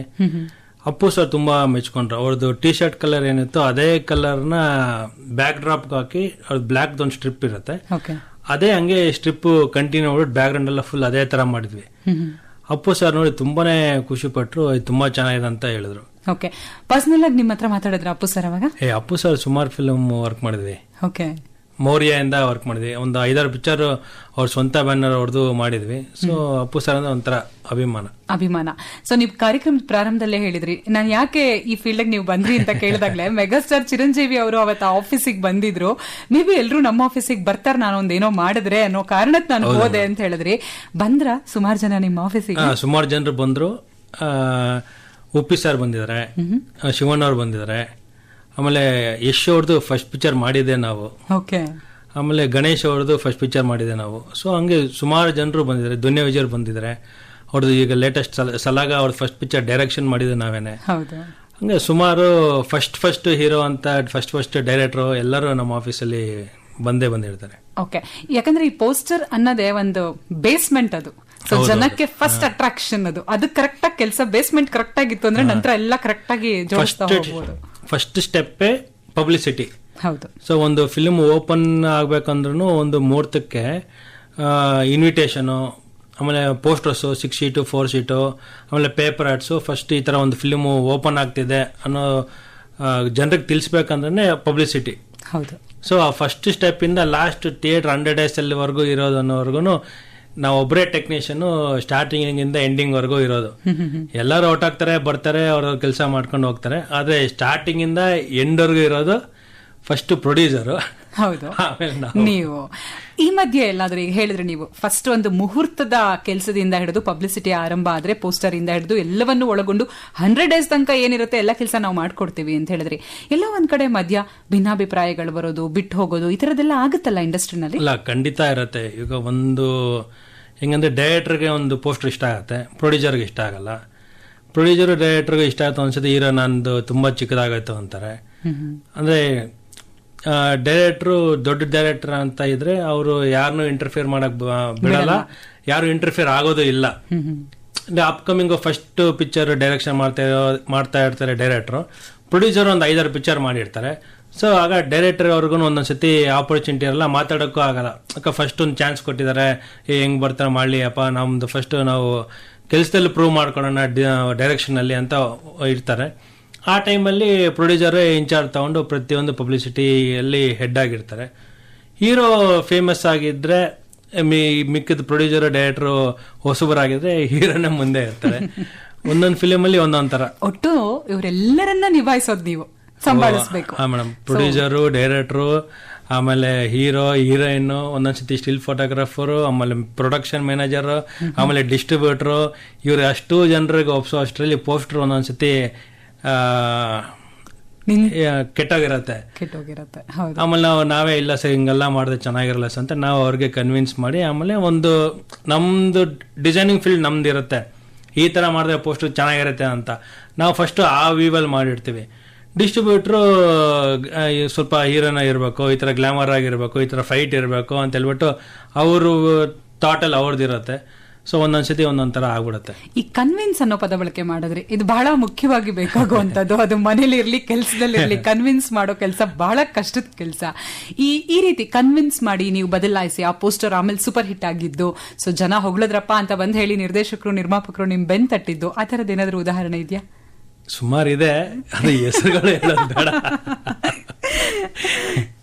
ಇಷ್ಟೊಂದು ಸಿನಿಮಾಗಳ ಪೋಸ್ಟರ್ಗಳನ್ನ ನೀವು ಮಾಡಿದ್ದೀರಿ, 900+ 900ಕ್ಕೂ ಹೆಚ್ಚು ಸಿನಿಮಾಗಳ ಪೋಸ್ಟರ್ಗಳನ್ನ ನೀವು ಮಾಡಿದ್ದೀರಿ. ಸೊ ಎಷ್ಟೊಂದು ಜನ ನಿರ್ದೇಶಕರನ್ನು ನೋಡಿದ್ರಿ, ನಿರ್ಮಾಪಕರು ನೋಡಿದ್ರಿ, ನಟ ನಟಿಯರನ್ನ ನೋಡಿದ್ರಿ. ಸೊ ಇಡೀ ಚಿತ್ರರಂಗ ಏನು ಅನ್ನೋದು ನಿಮಗೆ ಅರ್ಥ ಆಗಿದೆ. ಸೊ ಈ ಎಲ್ಲರ ಕೆಲಸಗಳು, ಎಲ್ಲರ ಜವಾಬ್ದಾರಿಗಳು ಹೇಗೆ ನಿರ್ವಹಿಸ್ತಾರೆ ಅನ್ನೋದ್ರದ ಅರಿವಿದೆ ನಿಮ್ಗೆ. ಈ ಮಧ್ಯೆ ಎಲ್ಲೋ ನಿಮಗೆ ನಾನ್ ಯಾಕೆ ಡೈರೆಕ್ಷನ್ ಮಾಡಬಾರ್ದು ಅಂತ ಅನ್ಸಿಲ್ವೇ? ಅಂದ್ರೆ ನನ್ಗೆ ಒಂದು ಡೈರೆಕ್ಷನ್ ಮಾಡೋಕ್ಕಂತ ಒಂದು ಡ್ರೀಮ್ ಇದೆ. ಆದ್ರೆ ಹಂಗೆ ಸುಮ್ಮನೆ ಈಗ ನೆಕ್ಸ್ಟ್ ಮಾಡೋಣ ಅಂತ ಹಂಗೆ ಪೆಂಡಿಂಗ್ ಇದೆ. ಮಾಡೋದು ಒಂದು ಆರ್ಟ್ ಫಿಲ್ಮ್ ಮಾಡ್ಬೇಕಂತ. ಕಮರ್ಷಿಯಲ್ ಫಿಲ್ಮ್ ಅಷ್ಟೊಂದು ಇಷ್ಟ ಇಲ್ಲ. ಅಂದ್ರೆ ಜನರಿಗೆ ಏನೋ ಒಂದು ಮೆಸೇಜ್ ಕೊಡ್ಬೇಕು, ಅದು ಎಷ್ಟು ಜನರಿಗೆ ರೀಚ್ ಆಗುತ್ತೋ ಅಷ್ಟು ಜನರಿಗೆ ಇದು ಏನೋ ಮೆಸೇಜ್ ಇದೆ, ಚೆನ್ನಾಗಿದೆ ಅಂತ ಅನ್ಸ್ಬೇಕು. ಕಮರ್ಷಿಯಲ್ ಆಗಿ ಮಾಡ್ಬೇಕಂತ ಇಂಟ್ರೆಸ್ಟ್ ಇಲ್ಲ. ಮೇ ಬಿ ಫ್ಯೂಚರ್ ಅಲ್ಲಿ ಏನಾದ್ರು ಒಂದು ಡೈರೆಕ್ಷನ್ ಆರ್ಟ್ ಫಿಲ್ಮ್ ತರ ಮಾಡ್ತೀರಾ? ಸೊ ಏನಾದ್ರು ಈವರೆಗೆ ಏನಾದ್ರು ಡಾಕ್ಯುಮೆಂಟ್ರೀಸ್ ಮಾಡೋದು, ಆ ಡಾಕ್ಯುಮೆಂಟ್ರೀಸ್ ಗಳದ್ದು ಏನಾದ್ರು ಎಡಿಟಿಂಗ್ ವರ್ಕ್ ಮಾಡೋದು, ಈ ತರದ್ ಏನಾದ್ರು ಮಾಡಿದೀರಾ? ಏನೂ ಮಾಡಿಲ್ಲ. ಬಟ್ ಒಂದೊಳ್ಳೆ ಕಲಾತ್ಮಕ ಚಿತ್ರನ ನಾವು ಮಣಿ ಅವರಿಂದ ನಿರೀಕ್ಷೆ ಮಾಡಬಹುದಾಗಿದ್ರೆ ಸೊ ನಾವು ಇವಾಗ ಹೋಪ್ಸ್ ಇಟ್ಕೊಂಡಿರ್ತೀವಿ, ನೀವು ಆದಷ್ಟು ಬೇಗ ತಲುಪಿಸ್ಬೇಕು. ಇದ್ರ ಜೊತೆಗೆ ಯಾವ ನಿರ್ದೇಶಕರ ಕೆಳಗಡೆ ಒಂದು ಪೋಸ್ಟರ್ ಮಾಡೋದಿರ್ಲಿ, ಒಂದು ಪಬ್ಲಿಸಿಟಿ ಕೆಲಸ ಮಾಡೋದಿರ್ಲಿ ಬಹಳ ಇಷ್ಟ ಆಗತ್ತೆ. ಸೊ ಓಕೆ, ಇವ್ರ ಜೊತೆ ಕೆಲಸ ಮಾಡ್ಕೊಂಡು ಹೋದ್ರೆ ಬಹಳ ಖುಷಿ ಇರುತ್ತಪ್ಪ ಅಂತ ಹೇಳಿ ಯಾರ ಬಗ್ಗೆ ಅನ್ಸತ್ತೆ? ತುಂಬಾ ಕಲಿಬೇಕು, ಕನ್ನಡದಲ್ಲಿ ಒಂದು ಗ್ರಿಪ್ ಇರ್ಬೇಕಂತಂದ್ರೆ ನಾಗತಲ್ಲಿ ಸರ್. ಒಂದು ಫುಲ್ ಸ್ಟಾಪ್ ಇಂದ ಹಿಡಿದು ಒಂದು ಕಾಮ ಇಂದ ಹಿಡಿದು ಪ್ರತಿಯೊಂದು ಪಿನ್ ಟು ಪಿನ್ ಡೀಟೇಲ್ ಆಗಿ ನೋಡಿ ನಮ್ಗೆ ಅದು ಕಲಿಸ್ತಾರೆ. ಅವ್ರು ಬೈಯೋದು ಒಂಥರ ಪ್ರೀತಿಯಿಂದ ಬೈತಾರೆ, ರೇ ಅವಿವೇಕ ಏನೋ ನೀನು ಹಿಂಗ್ ಮಾಡಿದ್ಯಾ ಅಂತ. ಸೊ ಅದು ನಮ್ಗೆ ಬೇಜಾರಾಗಲ್ಲ, ಒಂಥರ ಇನ್ಸ್ಪಿರೇಷನ್ ಆಗುತ್ತೆ. ಇದು ನಾವು ಹಿಂಗ್ ಮಾಡ್ಬೇಕು, ಕಾಮ ಕೊಟ್ರೆ ಈ ಸೆಂಟೆನ್ಸ್ ಈ ತರ ಮೀನಿಂಗ್ ಬರುತ್ತೆ, ಫುಲ್ ಸ್ಟಾಪ್ ಕೊಟ್ರೆ ಈ ತರ ಮೀನಿಂಗ್ ಬರುತ್ತೆ ಅಂತ ನಾಗತಿಲಿ ಸರ್ ಹತ್ರ ತುಂಬಾ ಕಲಿಬಹುದು. ಸೊ ಹಾಗಾದ್ರೆ ಕೆಲಸ ಕಲಿಸಿದ್ದಾರೆ ನಾಗತಿಹಳ್ಳಿ ಅವರು, ಮೇಷ್ಟ್ರು ಅಂತ ಅದಕ್ಕೆ ಕರೀತಾರೆ. ಸೊ ಈಗ ಒಂದ್ ಸ್ವಲ್ಪ ಗಂಭೀರ ವಿಚಾರದ ಬಗ್ಗೆ ಮಾತಾಡೋಣ ಮಣಿ ಅವರೇ. ಚಲನಚಿತ್ರ ಒಂದು ಏನಿದೆ, ಆ ರಂಗಕ್ಕೆ ಎಲ್ಲಾ ವಲಯದಲ್ಲೂ ಪ್ರಶಸ್ತಿಗಳ ಘೋಷಣೆ ಆಗತ್ತೆ. ರಾಜ್ಯ ಸರ್ಕಾರ ಇರ್ಬೋದು, ಬೇರೆ ಬೇರೆ ವಲಯಗಳಿಂದ ಇರ್ಬೋದು, ಪ್ರಶಸ್ತಿಗಳನ್ನ ಕೊಡ್ತಾರೆ ಸಂಘ ಸಂಸ್ಥೆಗಳು. ಆದ್ರೆ ಈ ವಿನ್ಯಾಸ ಅಥವಾ ಈ ಪೋಸ್ಟರ್ ಈ ತರ ವಿಚಾರಗಳಿಗೆ ಬಂದಾಗ ಯಾಕೆ ಅವರನ್ನ ಪ್ರಶಸ್ತಿಗಳಿಗೆ ಪರಿಗಣಿಸ್ತಾ ಇಲ್ಲ? ಎಲ್ಲ ಒಂದ್ ಕಡೆ ಇದು ಬೇಸರ ಮೂಡಿಸ್ತಾ ಇಲ್ವಾ? ಖಂಡಿತ ತುಂಬಾ ಬೇಜಾರಾಗತ್ತೆ. ಒಂದು ಫಿಲ್ಮು ಹಿಟ್ ಆದ್ರೆ ಮಾತ್ರ ಅವರು ಒಂದು 100 days ಫಂಕ್ಷನ್ ಮಾಡ್ಬಿಟ್ಟು ಅದೊಂದು ಶೀಲ್ಡ್ ಕೊಡ್ತಾರೆ ಅಷ್ಟೇ.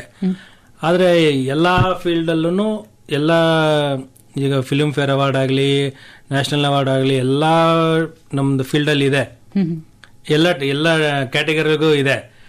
ಡಿಸೈನರ್, ಪಬ್ಲಿಸಿಟಿ ಡಿಸೈನರ್ ಮಾತ್ರ ಕ್ಯಾಟಗರಿನೇ ಇಲ್ಲ. ಅದೊಂದು ತುಂಬಾ ಬೇಸರ ಆಗತ್ತೆ. ಹಂಗ್ ನೋಡಕ್ ಹೋದ್ರೆ ನೀವಿಲ್ಲ ಅಂದ್ರೆ ಪಬ್ಲಿಸಿಟಿನೇ ಇಲ್ಲ, ಅದು ಯಾರು ರೀಚ್ ಆಗಲ್ಲ. ಈಗ ಆ ಫಿಲ್ಮ್ಗೆ ಅವಾರ್ಡ್ ಕೊಡ್ತಾ ಇದ್ರೆ ಅಂತ ಹೇಳಿದ್ರೆ ಆ ಫಿಲ್ಮ್ದು ನೋಡ್ಬಿಟ್ಟು ಕೊಡ್ಬೇಕು. ನೋಡೋ ಟೈಮಲ್ಲಿ ಡಿಸೈನರ್ ಇರ್ತಾರೆ, ಅದನ್ನ ಯಾರು ಗಮನಿಸೋದೇ ಇಲ್ಲ. ಅದು ಆಮೇಲೆ ಫೋಟೋಗ್ರಾಫರ್ ಇಲ್ಲ, ಫೋಟೋಗ್ರಾಫರ್ ಇಂದನೇ ನಾವು ಡಿಸೈನ್ ಮಾಡೋದು. ಫೋಟೋಗ್ರಾಫರು ಇಲ್ಲ, ಡಿಸೈನರು ಇಲ್ಲ. ಇವಾಗ ಲೇಟೆಸ್ಟ್ ಆಗಿ ಎಡಿಟರ್ನ ಇನ್ಕ್ಲೂಡ್ ಮಾಡೋರೆ. ಇನ್ನು ಫ್ಯೂಚರ್ ಅಲ್ಲಿ ಯಾವಾಗ ಮಾಡ್ತಾರೋ ಗೊತ್ತಿಲ್ಲ. ಅದು ತುಂಬಾ ಇವಾಗ ಏನಾದ್ರು ಇವಾಗ ನೀವೆಲ್ಲ ವಿನ್ಯಾಸಕಾರರು ಒಟ್ಟು ಸೇರಿ ನಿಮ್ಮದೇ ಆದಂತ ಒಂದು ಸಂಘ ಸಂಸ್ಥೆ ಮಾಡ್ಕೊಂಡು ಏನಾದ್ರು ವರ್ಕ್ ಮಾಡೋದಿದ್ಯಾ? ಒಂದು ಅಸೋಸಿಯೇಷನ್ ಅಂತ ಮಾಡ್ಕೊಂಡಿದ್ದೆ. ಆ ಅಸೋಸಿಯೇಷನ್ ನಾನೇ ಪ್ರೆಸಿಡೆಂಟ್. ಸೂಪರ್. ಆಮೇಲೆ ನಮ್ದಲ್ಲಿ ಸ್ವಲ್ಪ ಯೂನಿಟಿ ತುಂಬಾ ಕೊರತೆ ಇದೆ. ಅವ್ರವ್ರ ಕೆಲಸದಲ್ಲಿ ಬ್ಯುಸಿ ಇರ್ತಾರೆ. ಆಮೇಲೆ ನಾನು ಒಬ್ಬನೇ ಎಲ್ಲ ಓಡಾಡ್ತಾ ಇದ್ರೆ ಮಣಿ ಫ್ರೀ ಇದ್ದಾನೆ, ಬ್ಯುಸಿನೇ ಇಲ್ಲ, ಅವ್ರಿಗೇನು ಕೆಲಸ ಇಲ್ಲ, ಈ ಥರ ಕೆಲಸ ಮಾಡ್ಕೊಂಡಿದ್ದಾನೆ ಅಂತ ಹೇಳ್ಬಿಟ್ಟು ಆ ಥರ ಒಂದು ಟಾಕ್ ಬಂದ್ಬಿಡುತ್ತೆ. ಸೊ ನಾನು ಈ ಕೆಲಸ ಮಾಡೋ ಗ್ಯಾಪಲ್ಲೂ ಅಸೋಸಿಯೇಷನ್ದು ಅದು ಇದು ಅಂತ ಮಾಡ್ತಾ ಇರ್ತೀನಿ. ಆಮೇಲೆ ಸ್ವಲ್ಪ ನಡ್ಕೊಂಡು ಹೋಗ್ತೀನಿ ಏನೋ ಒಂದು ಆಗುತ್ತೆ ಅನ್ನುವಂಥದ್ದು. ಸಿನಿಮಾ ನಿಮ್ಗೆ ಕೈ ತುಂಬಾ ಕೆಲಸ ಕೊಟ್ಟಿದೆ. 900ಕ್ಕಿಂತ ಹೆಚ್ಚು ಸಿನಿಮಾಗಳು ಅಂದ್ರೆ ಖಂಡಿತ ಸುಲಭದ ಮಾತಲ್ಲ. ಈ ಮಧ್ಯೆ ಬದುಕಿನ ತೃಪ್ತಿ ಹೇಗಿದೆ? ಅಂದಿನಿಂದ ಇವತ್ತಿನ ನಿಮ್ಮ ಬದುಕಿನ ಜರ್ನಿಯನ್ನ ಒಂದ್ಸಲ ನೀವು ಮೆಲುಕು ಹಾಕಿದ್ರೆ ಪರವಾಗಿಲ್ಲಪ್ಪ, ನಂಗೆ ಸ್ಯಾಟಿಸ್ಫೈ ಇದೆ ಅಂತ ಅನ್ಸತ್ತಾ? ಖಂಡಿತ ಅನ್ಸತ್ ಮೇಡಮ್. ಈಗ ನನ್ಕಿಂತ ಜಾಸ್ತಿ ಸ್ಯಾಲ್ರಿ ಬರೋರು ಸುಮಾರು ಜನ ಇದ್ದಾರೆ. ನಮ್ಮ ಫ್ರೆಂಡ್ಸ್ ಎಲ್ಲರೂ IT ಫೀಲ್ಡೆ.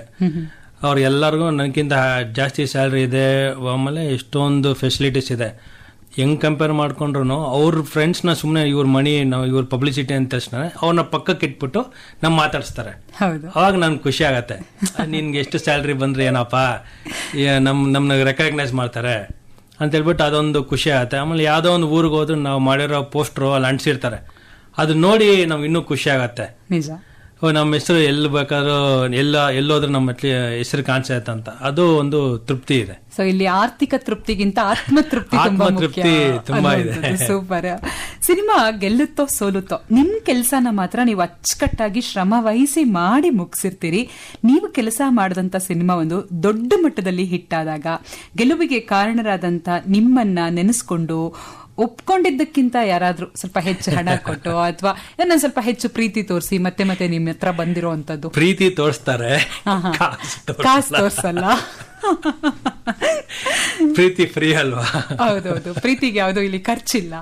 ಸೊ ಪ್ರೀತಿ ತೋರಿಸ್ತಾರೆ. ಒಮ್ಮೊಮ್ಮೆ ಅನ್ಸುತ್ತಾ, ಅಯ್ಯೋ ಎಕ್ಸ್ಟ್ರಾ ಬೇಡಪ್ಪ, ಒಪ್ಕೊಂಡಿದ್ ಕೊಟ್ರೆ ಸಾಕು ಅಂತ ಹೇಳಿ? ಸುಮಾರು ಸತಿ ಅನ್ಸುತ್ತೆ, ಸುಮಾರು ಸಲ ಅನ್ಸುತ್ತೆ, ಹೇಳಕ್ಕಾಗಲ್ಲ ಅಷ್ಟೇ. ಖಂಡಿತ. ಆಮೇಲೆ ಒಂದು ಪ್ಲಸ್ ಪಾಯಿಂಟ್ ಏನಂದ್ರೆ ಆ ಫಿಲ್ಮ್ ಹಿಟ್ ಆಗಿದ ತಕ್ಷಣ ವರ್ಕ್ ಮಾಡಿರೋ ಎಲ್ಲಾ ಟೆಕ್ನಿಷಿಯನ್ಗೂ ಬ್ಯಾಕ್ ಟು ಬ್ಯಾಕ್ ಕೆಲಸ ಬಂದ್ಬಿಡುತ್ತೆ. ಅದೊಂದು ಅಡ್ವಾಂಟೇಜ್. ಸೊ ಯಾರೇ ಆ ಫಿಲ್ಮ್ಗೆ ಹಿಟ್ ಆಗಿರೋ ಫಿಲ್ಮ್ಗೆ ಕ್ಯಾಮ್ರಾಮನ್ ಆಗ್ಲಿ, ಮೇಕಪ್ ಮ್ಯಾನ್ ಆಗ್ಲಿ, ಕಾಸ್ಟ್ಯೂಮರ್ ಆಗ್ಲಿ, ಪ್ರತಿಯೊಬ್ಬರಿಗೂ ಕೆಲಸ ಇರತ್ತೆ ಇಮಿಡಿಯೇಟ್ ಹಿಟ್ ಆಗಿದ ತಕ್ಷಣ. ಅದೇ ಒಂದ್ ಸ್ವಲ್ಪ ಸಿನಿಮಾ ಏನಾದ್ರು ಹೆಚ್ಚು ಕಮ್ಮಿ ಆಯ್ತು ಅಂದ್ರೆ ನೆಕ್ಸ್ಟ್ ಸಿನಿಮಾ ಲೈನ್ ಅಪ್ ಅಲ್ಲಿ ಸ್ವಲ್ಪ ಕಷ್ಟ. ಹಾಗಿದ್ರೆ ಸಿನಿಮಾ ಹಿಟ್ ಆಗ್ಬೇಕು ಅನ್ನೋದಷ್ಟೇ ನಿಮ್ ಗುರಿನೂ ಆಗಿರುತ್ತೆ, ಯಾಕಂದ್ರೆ ನೆಕ್ಸ್ಟ್ ಕೈ ತುಂಬಾ ಕೆಲಸ ಬೇಕಲ್ಲ. ಇಲ್ಲ, ಒಂದು ಫಿಲ್ಮ್ ಹಿಟ್ ಆಗ್ಬೇಕು ಅಂತ ಹೇಳಿದ್ರೆ ನಾವು ತುಂಬಾ ಕಷ್ಟ ಬೀಳ್ತೀವಿ. ಫಿಲ್ಮ್ ಹಿಟ್ ಆದ್ರೆ ಪ್ರೊಡ್ಯೂಸರ್ಗೆ ಕಾಸು ಬರುತ್ತೆ. ಆ ಪ್ರೊಡ್ಯೂಸರ್ ಕಾಸು ಬಂದ್ರೆ ಅವ್ರ ಪಾಪ ಅವ್ರ ಮನೇಲಿ ಇಟ್ಕೊಳೋದಿಲ್ಲ, ಅವ್ರು ಇನ್ನೊಂದ್ ಸಿನಿಮಾ ಮಾಡಂತ ಇರ್ತಾರೆ. ಇನ್ನೊಂದ್ ಸಿನಿಮಾ ಮಾಡಿದ್ರೆ 1000 ಜನರಿಗೆ ಊಟ ಕೊಡ್ತಾರೆ. ಹಂಗೆ ಒಂದು ಇಂಡಸ್ಟ್ರಿ ಬೆಳೆಯುತ್ತೆ. ನಿಜ. ಸೊ ಈ ಒಂದು ಏನು ಹೈರಾಕಿ, ಈ ಬೆಳವಣಿಗೆ ಏನಿದೆ ಅದು ಎಲ್ಲ ಒಂದ್ ಕಡೆ ಸ್ತಬ್ಧ ಆಗ್ಬಿಟ್ರೆ, ಕುಂಠಿತ ಆಗ್ಬಿಟ್ರೆ ಎಲ್ಲ ಕಲಾವಿದರಿಗೂ ಹೊಡ್ತಾ ಬಿದ್ದೋಗ್ಬಿಡತ್ತೆ. ಬಹುಶಃ ಕೋವಿಡ್ ಟೈಮ್ ಇರ್ಬೋದು.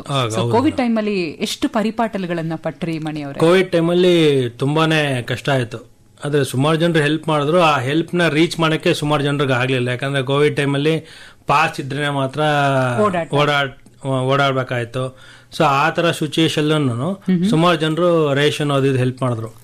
ನಮ್ದು ಅಸೋಸಿಯೇಷನ್ಗೆ ನಾನೇ ಪ್ರೆಸಿಡೆಂಟ್ ಇರೋದ್ರಿಂದ ನಾನು ಪ್ರತಿಯೊಬ್ಬರ ಮನೆಗೂ ತಲುಪಿಸ್ದೆ.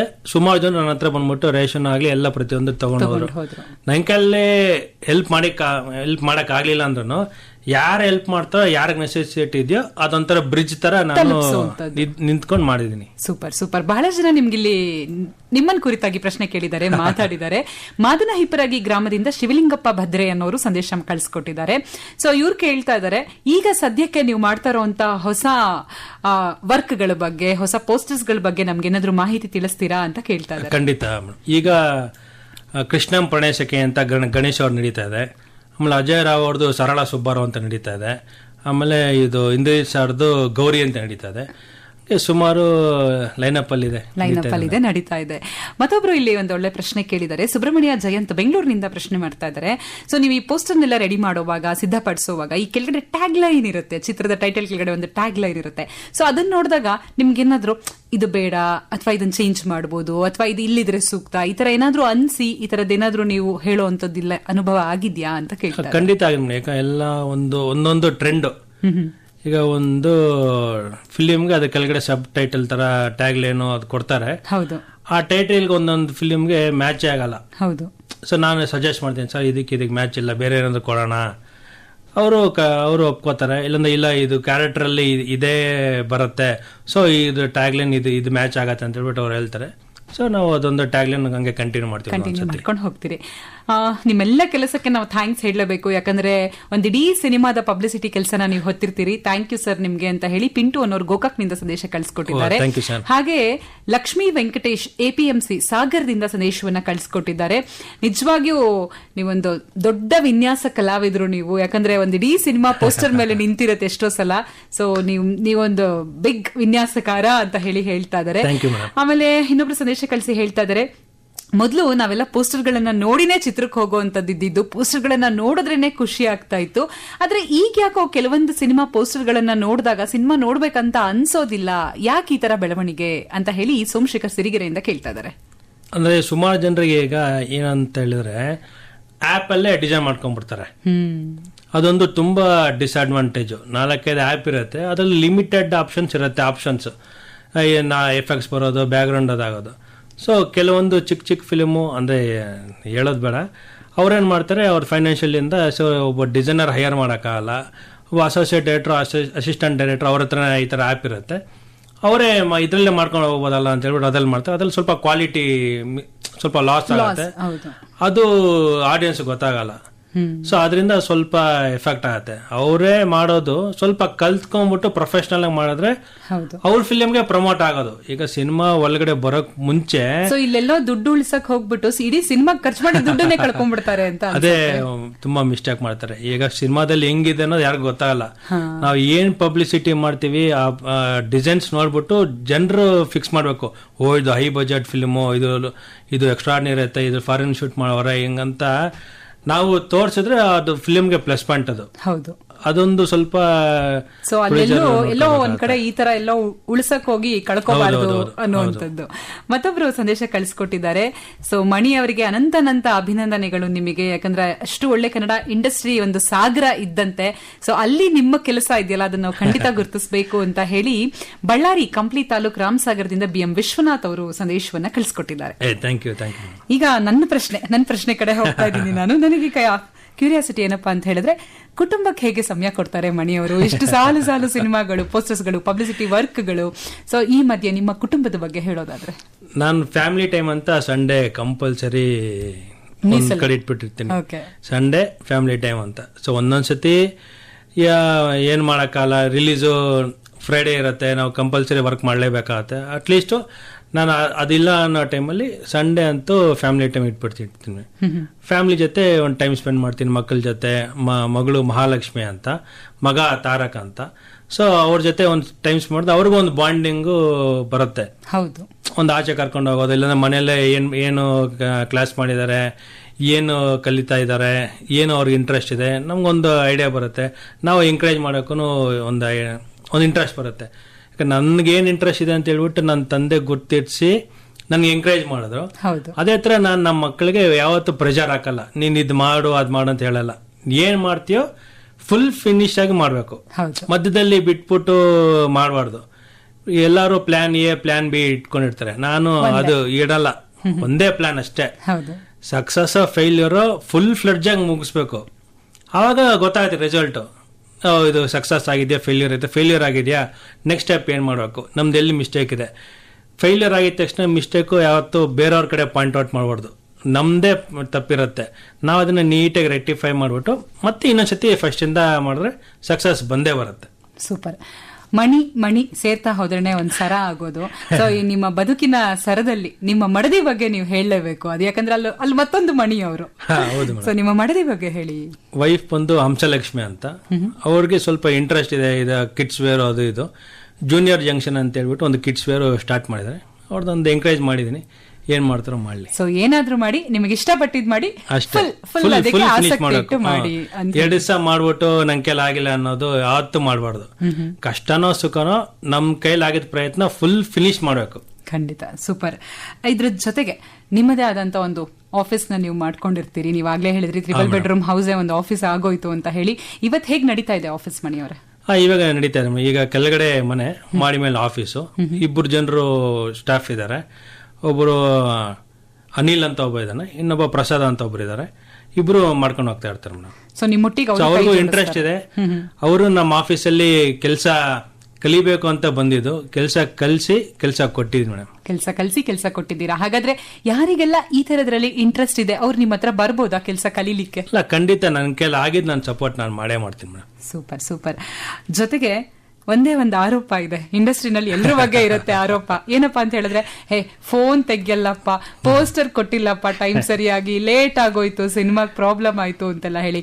ಈ ತರದ್ರಿಂದ ಮಣಿಯವರು ಹೊರತಾಗಿದ್ದಾರಾ ಅಥವಾ ಅವರು ಅದ್ರಲ್ಲಿ ಸೇರಿದಾರಾ? ಇಲ್ಲ, ಖಂಡಿತ ಅದ್ರಲ್ಲಿ ಸೇರಿರ್ತೀನಿ. ಈಗ ನಮ್ಮ ಆಫೀಸಲ್ಲಿ ಒಂದು ವರ್ಕ್ ನಡೀತಾ ಇರತ್ತೆ, ಪಕ್ಕದಲ್ಲಿ ಯಾರೋ ಡೈರೆಕ್ಟರ್ ಪ್ರೊಡ್ಯೂಸರ್ ಯಾರೋ ಕೂತಿರ್ತಾರೆ, ಇನ್ನೊಬ್ಬರಿಗೆ ಒಂದು ಹಾಫ್ ಡೇ ಆದ್ಮೇಲೆ ಮಧ್ಯಾಹ್ನ ಮೇಲೆ ಅಪಾಯಿಂಟ್ಮೆಂಟ್ ಕೊಟ್ಟಿರ್ತೀನಿ. ಹೌದು.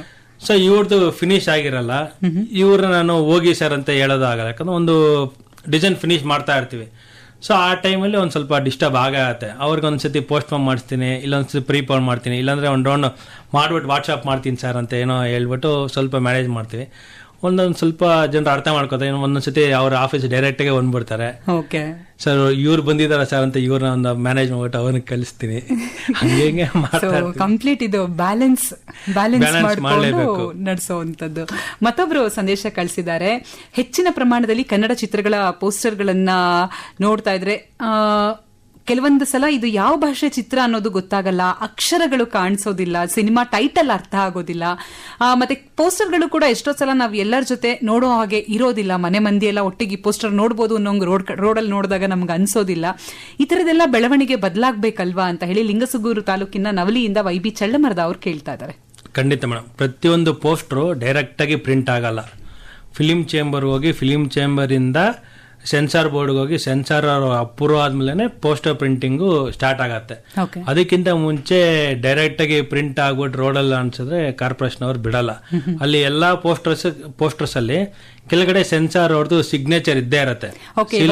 ಸಿನಿಮಾಗೆ ಹೇಗೆ ಸೆನ್ಸಾರ್ ಮಂಡಳಿ ಸರ್ಟಿಫಿಕೇಟ್ ಕೊಡುತ್ತೋ, ಸರ್ಟಿಫಿಕೇಟ್, ಯು ಸರ್ಟಿಫಿಕೇಟ್, ಆ ತರ ನಿಮ್ ಪೋಸ್ಟರ್ಗೂ ಕೂಡ ಒಂದಿದೆ. ಹೌದೌದು. ಅಂದ್ರೆ ಫಿಲಿಮ್ ಸೆನ್ಸಾರ್ ಆಗೋ ಟೈಮಲ್ಲಿ ಪಬ್ಲಿಸಿಟಿ ಕೊಟ್ರೇನೆ ಫಿಲಿಂ ಸೆನ್ಸಾರ್ ಆಗೋದು.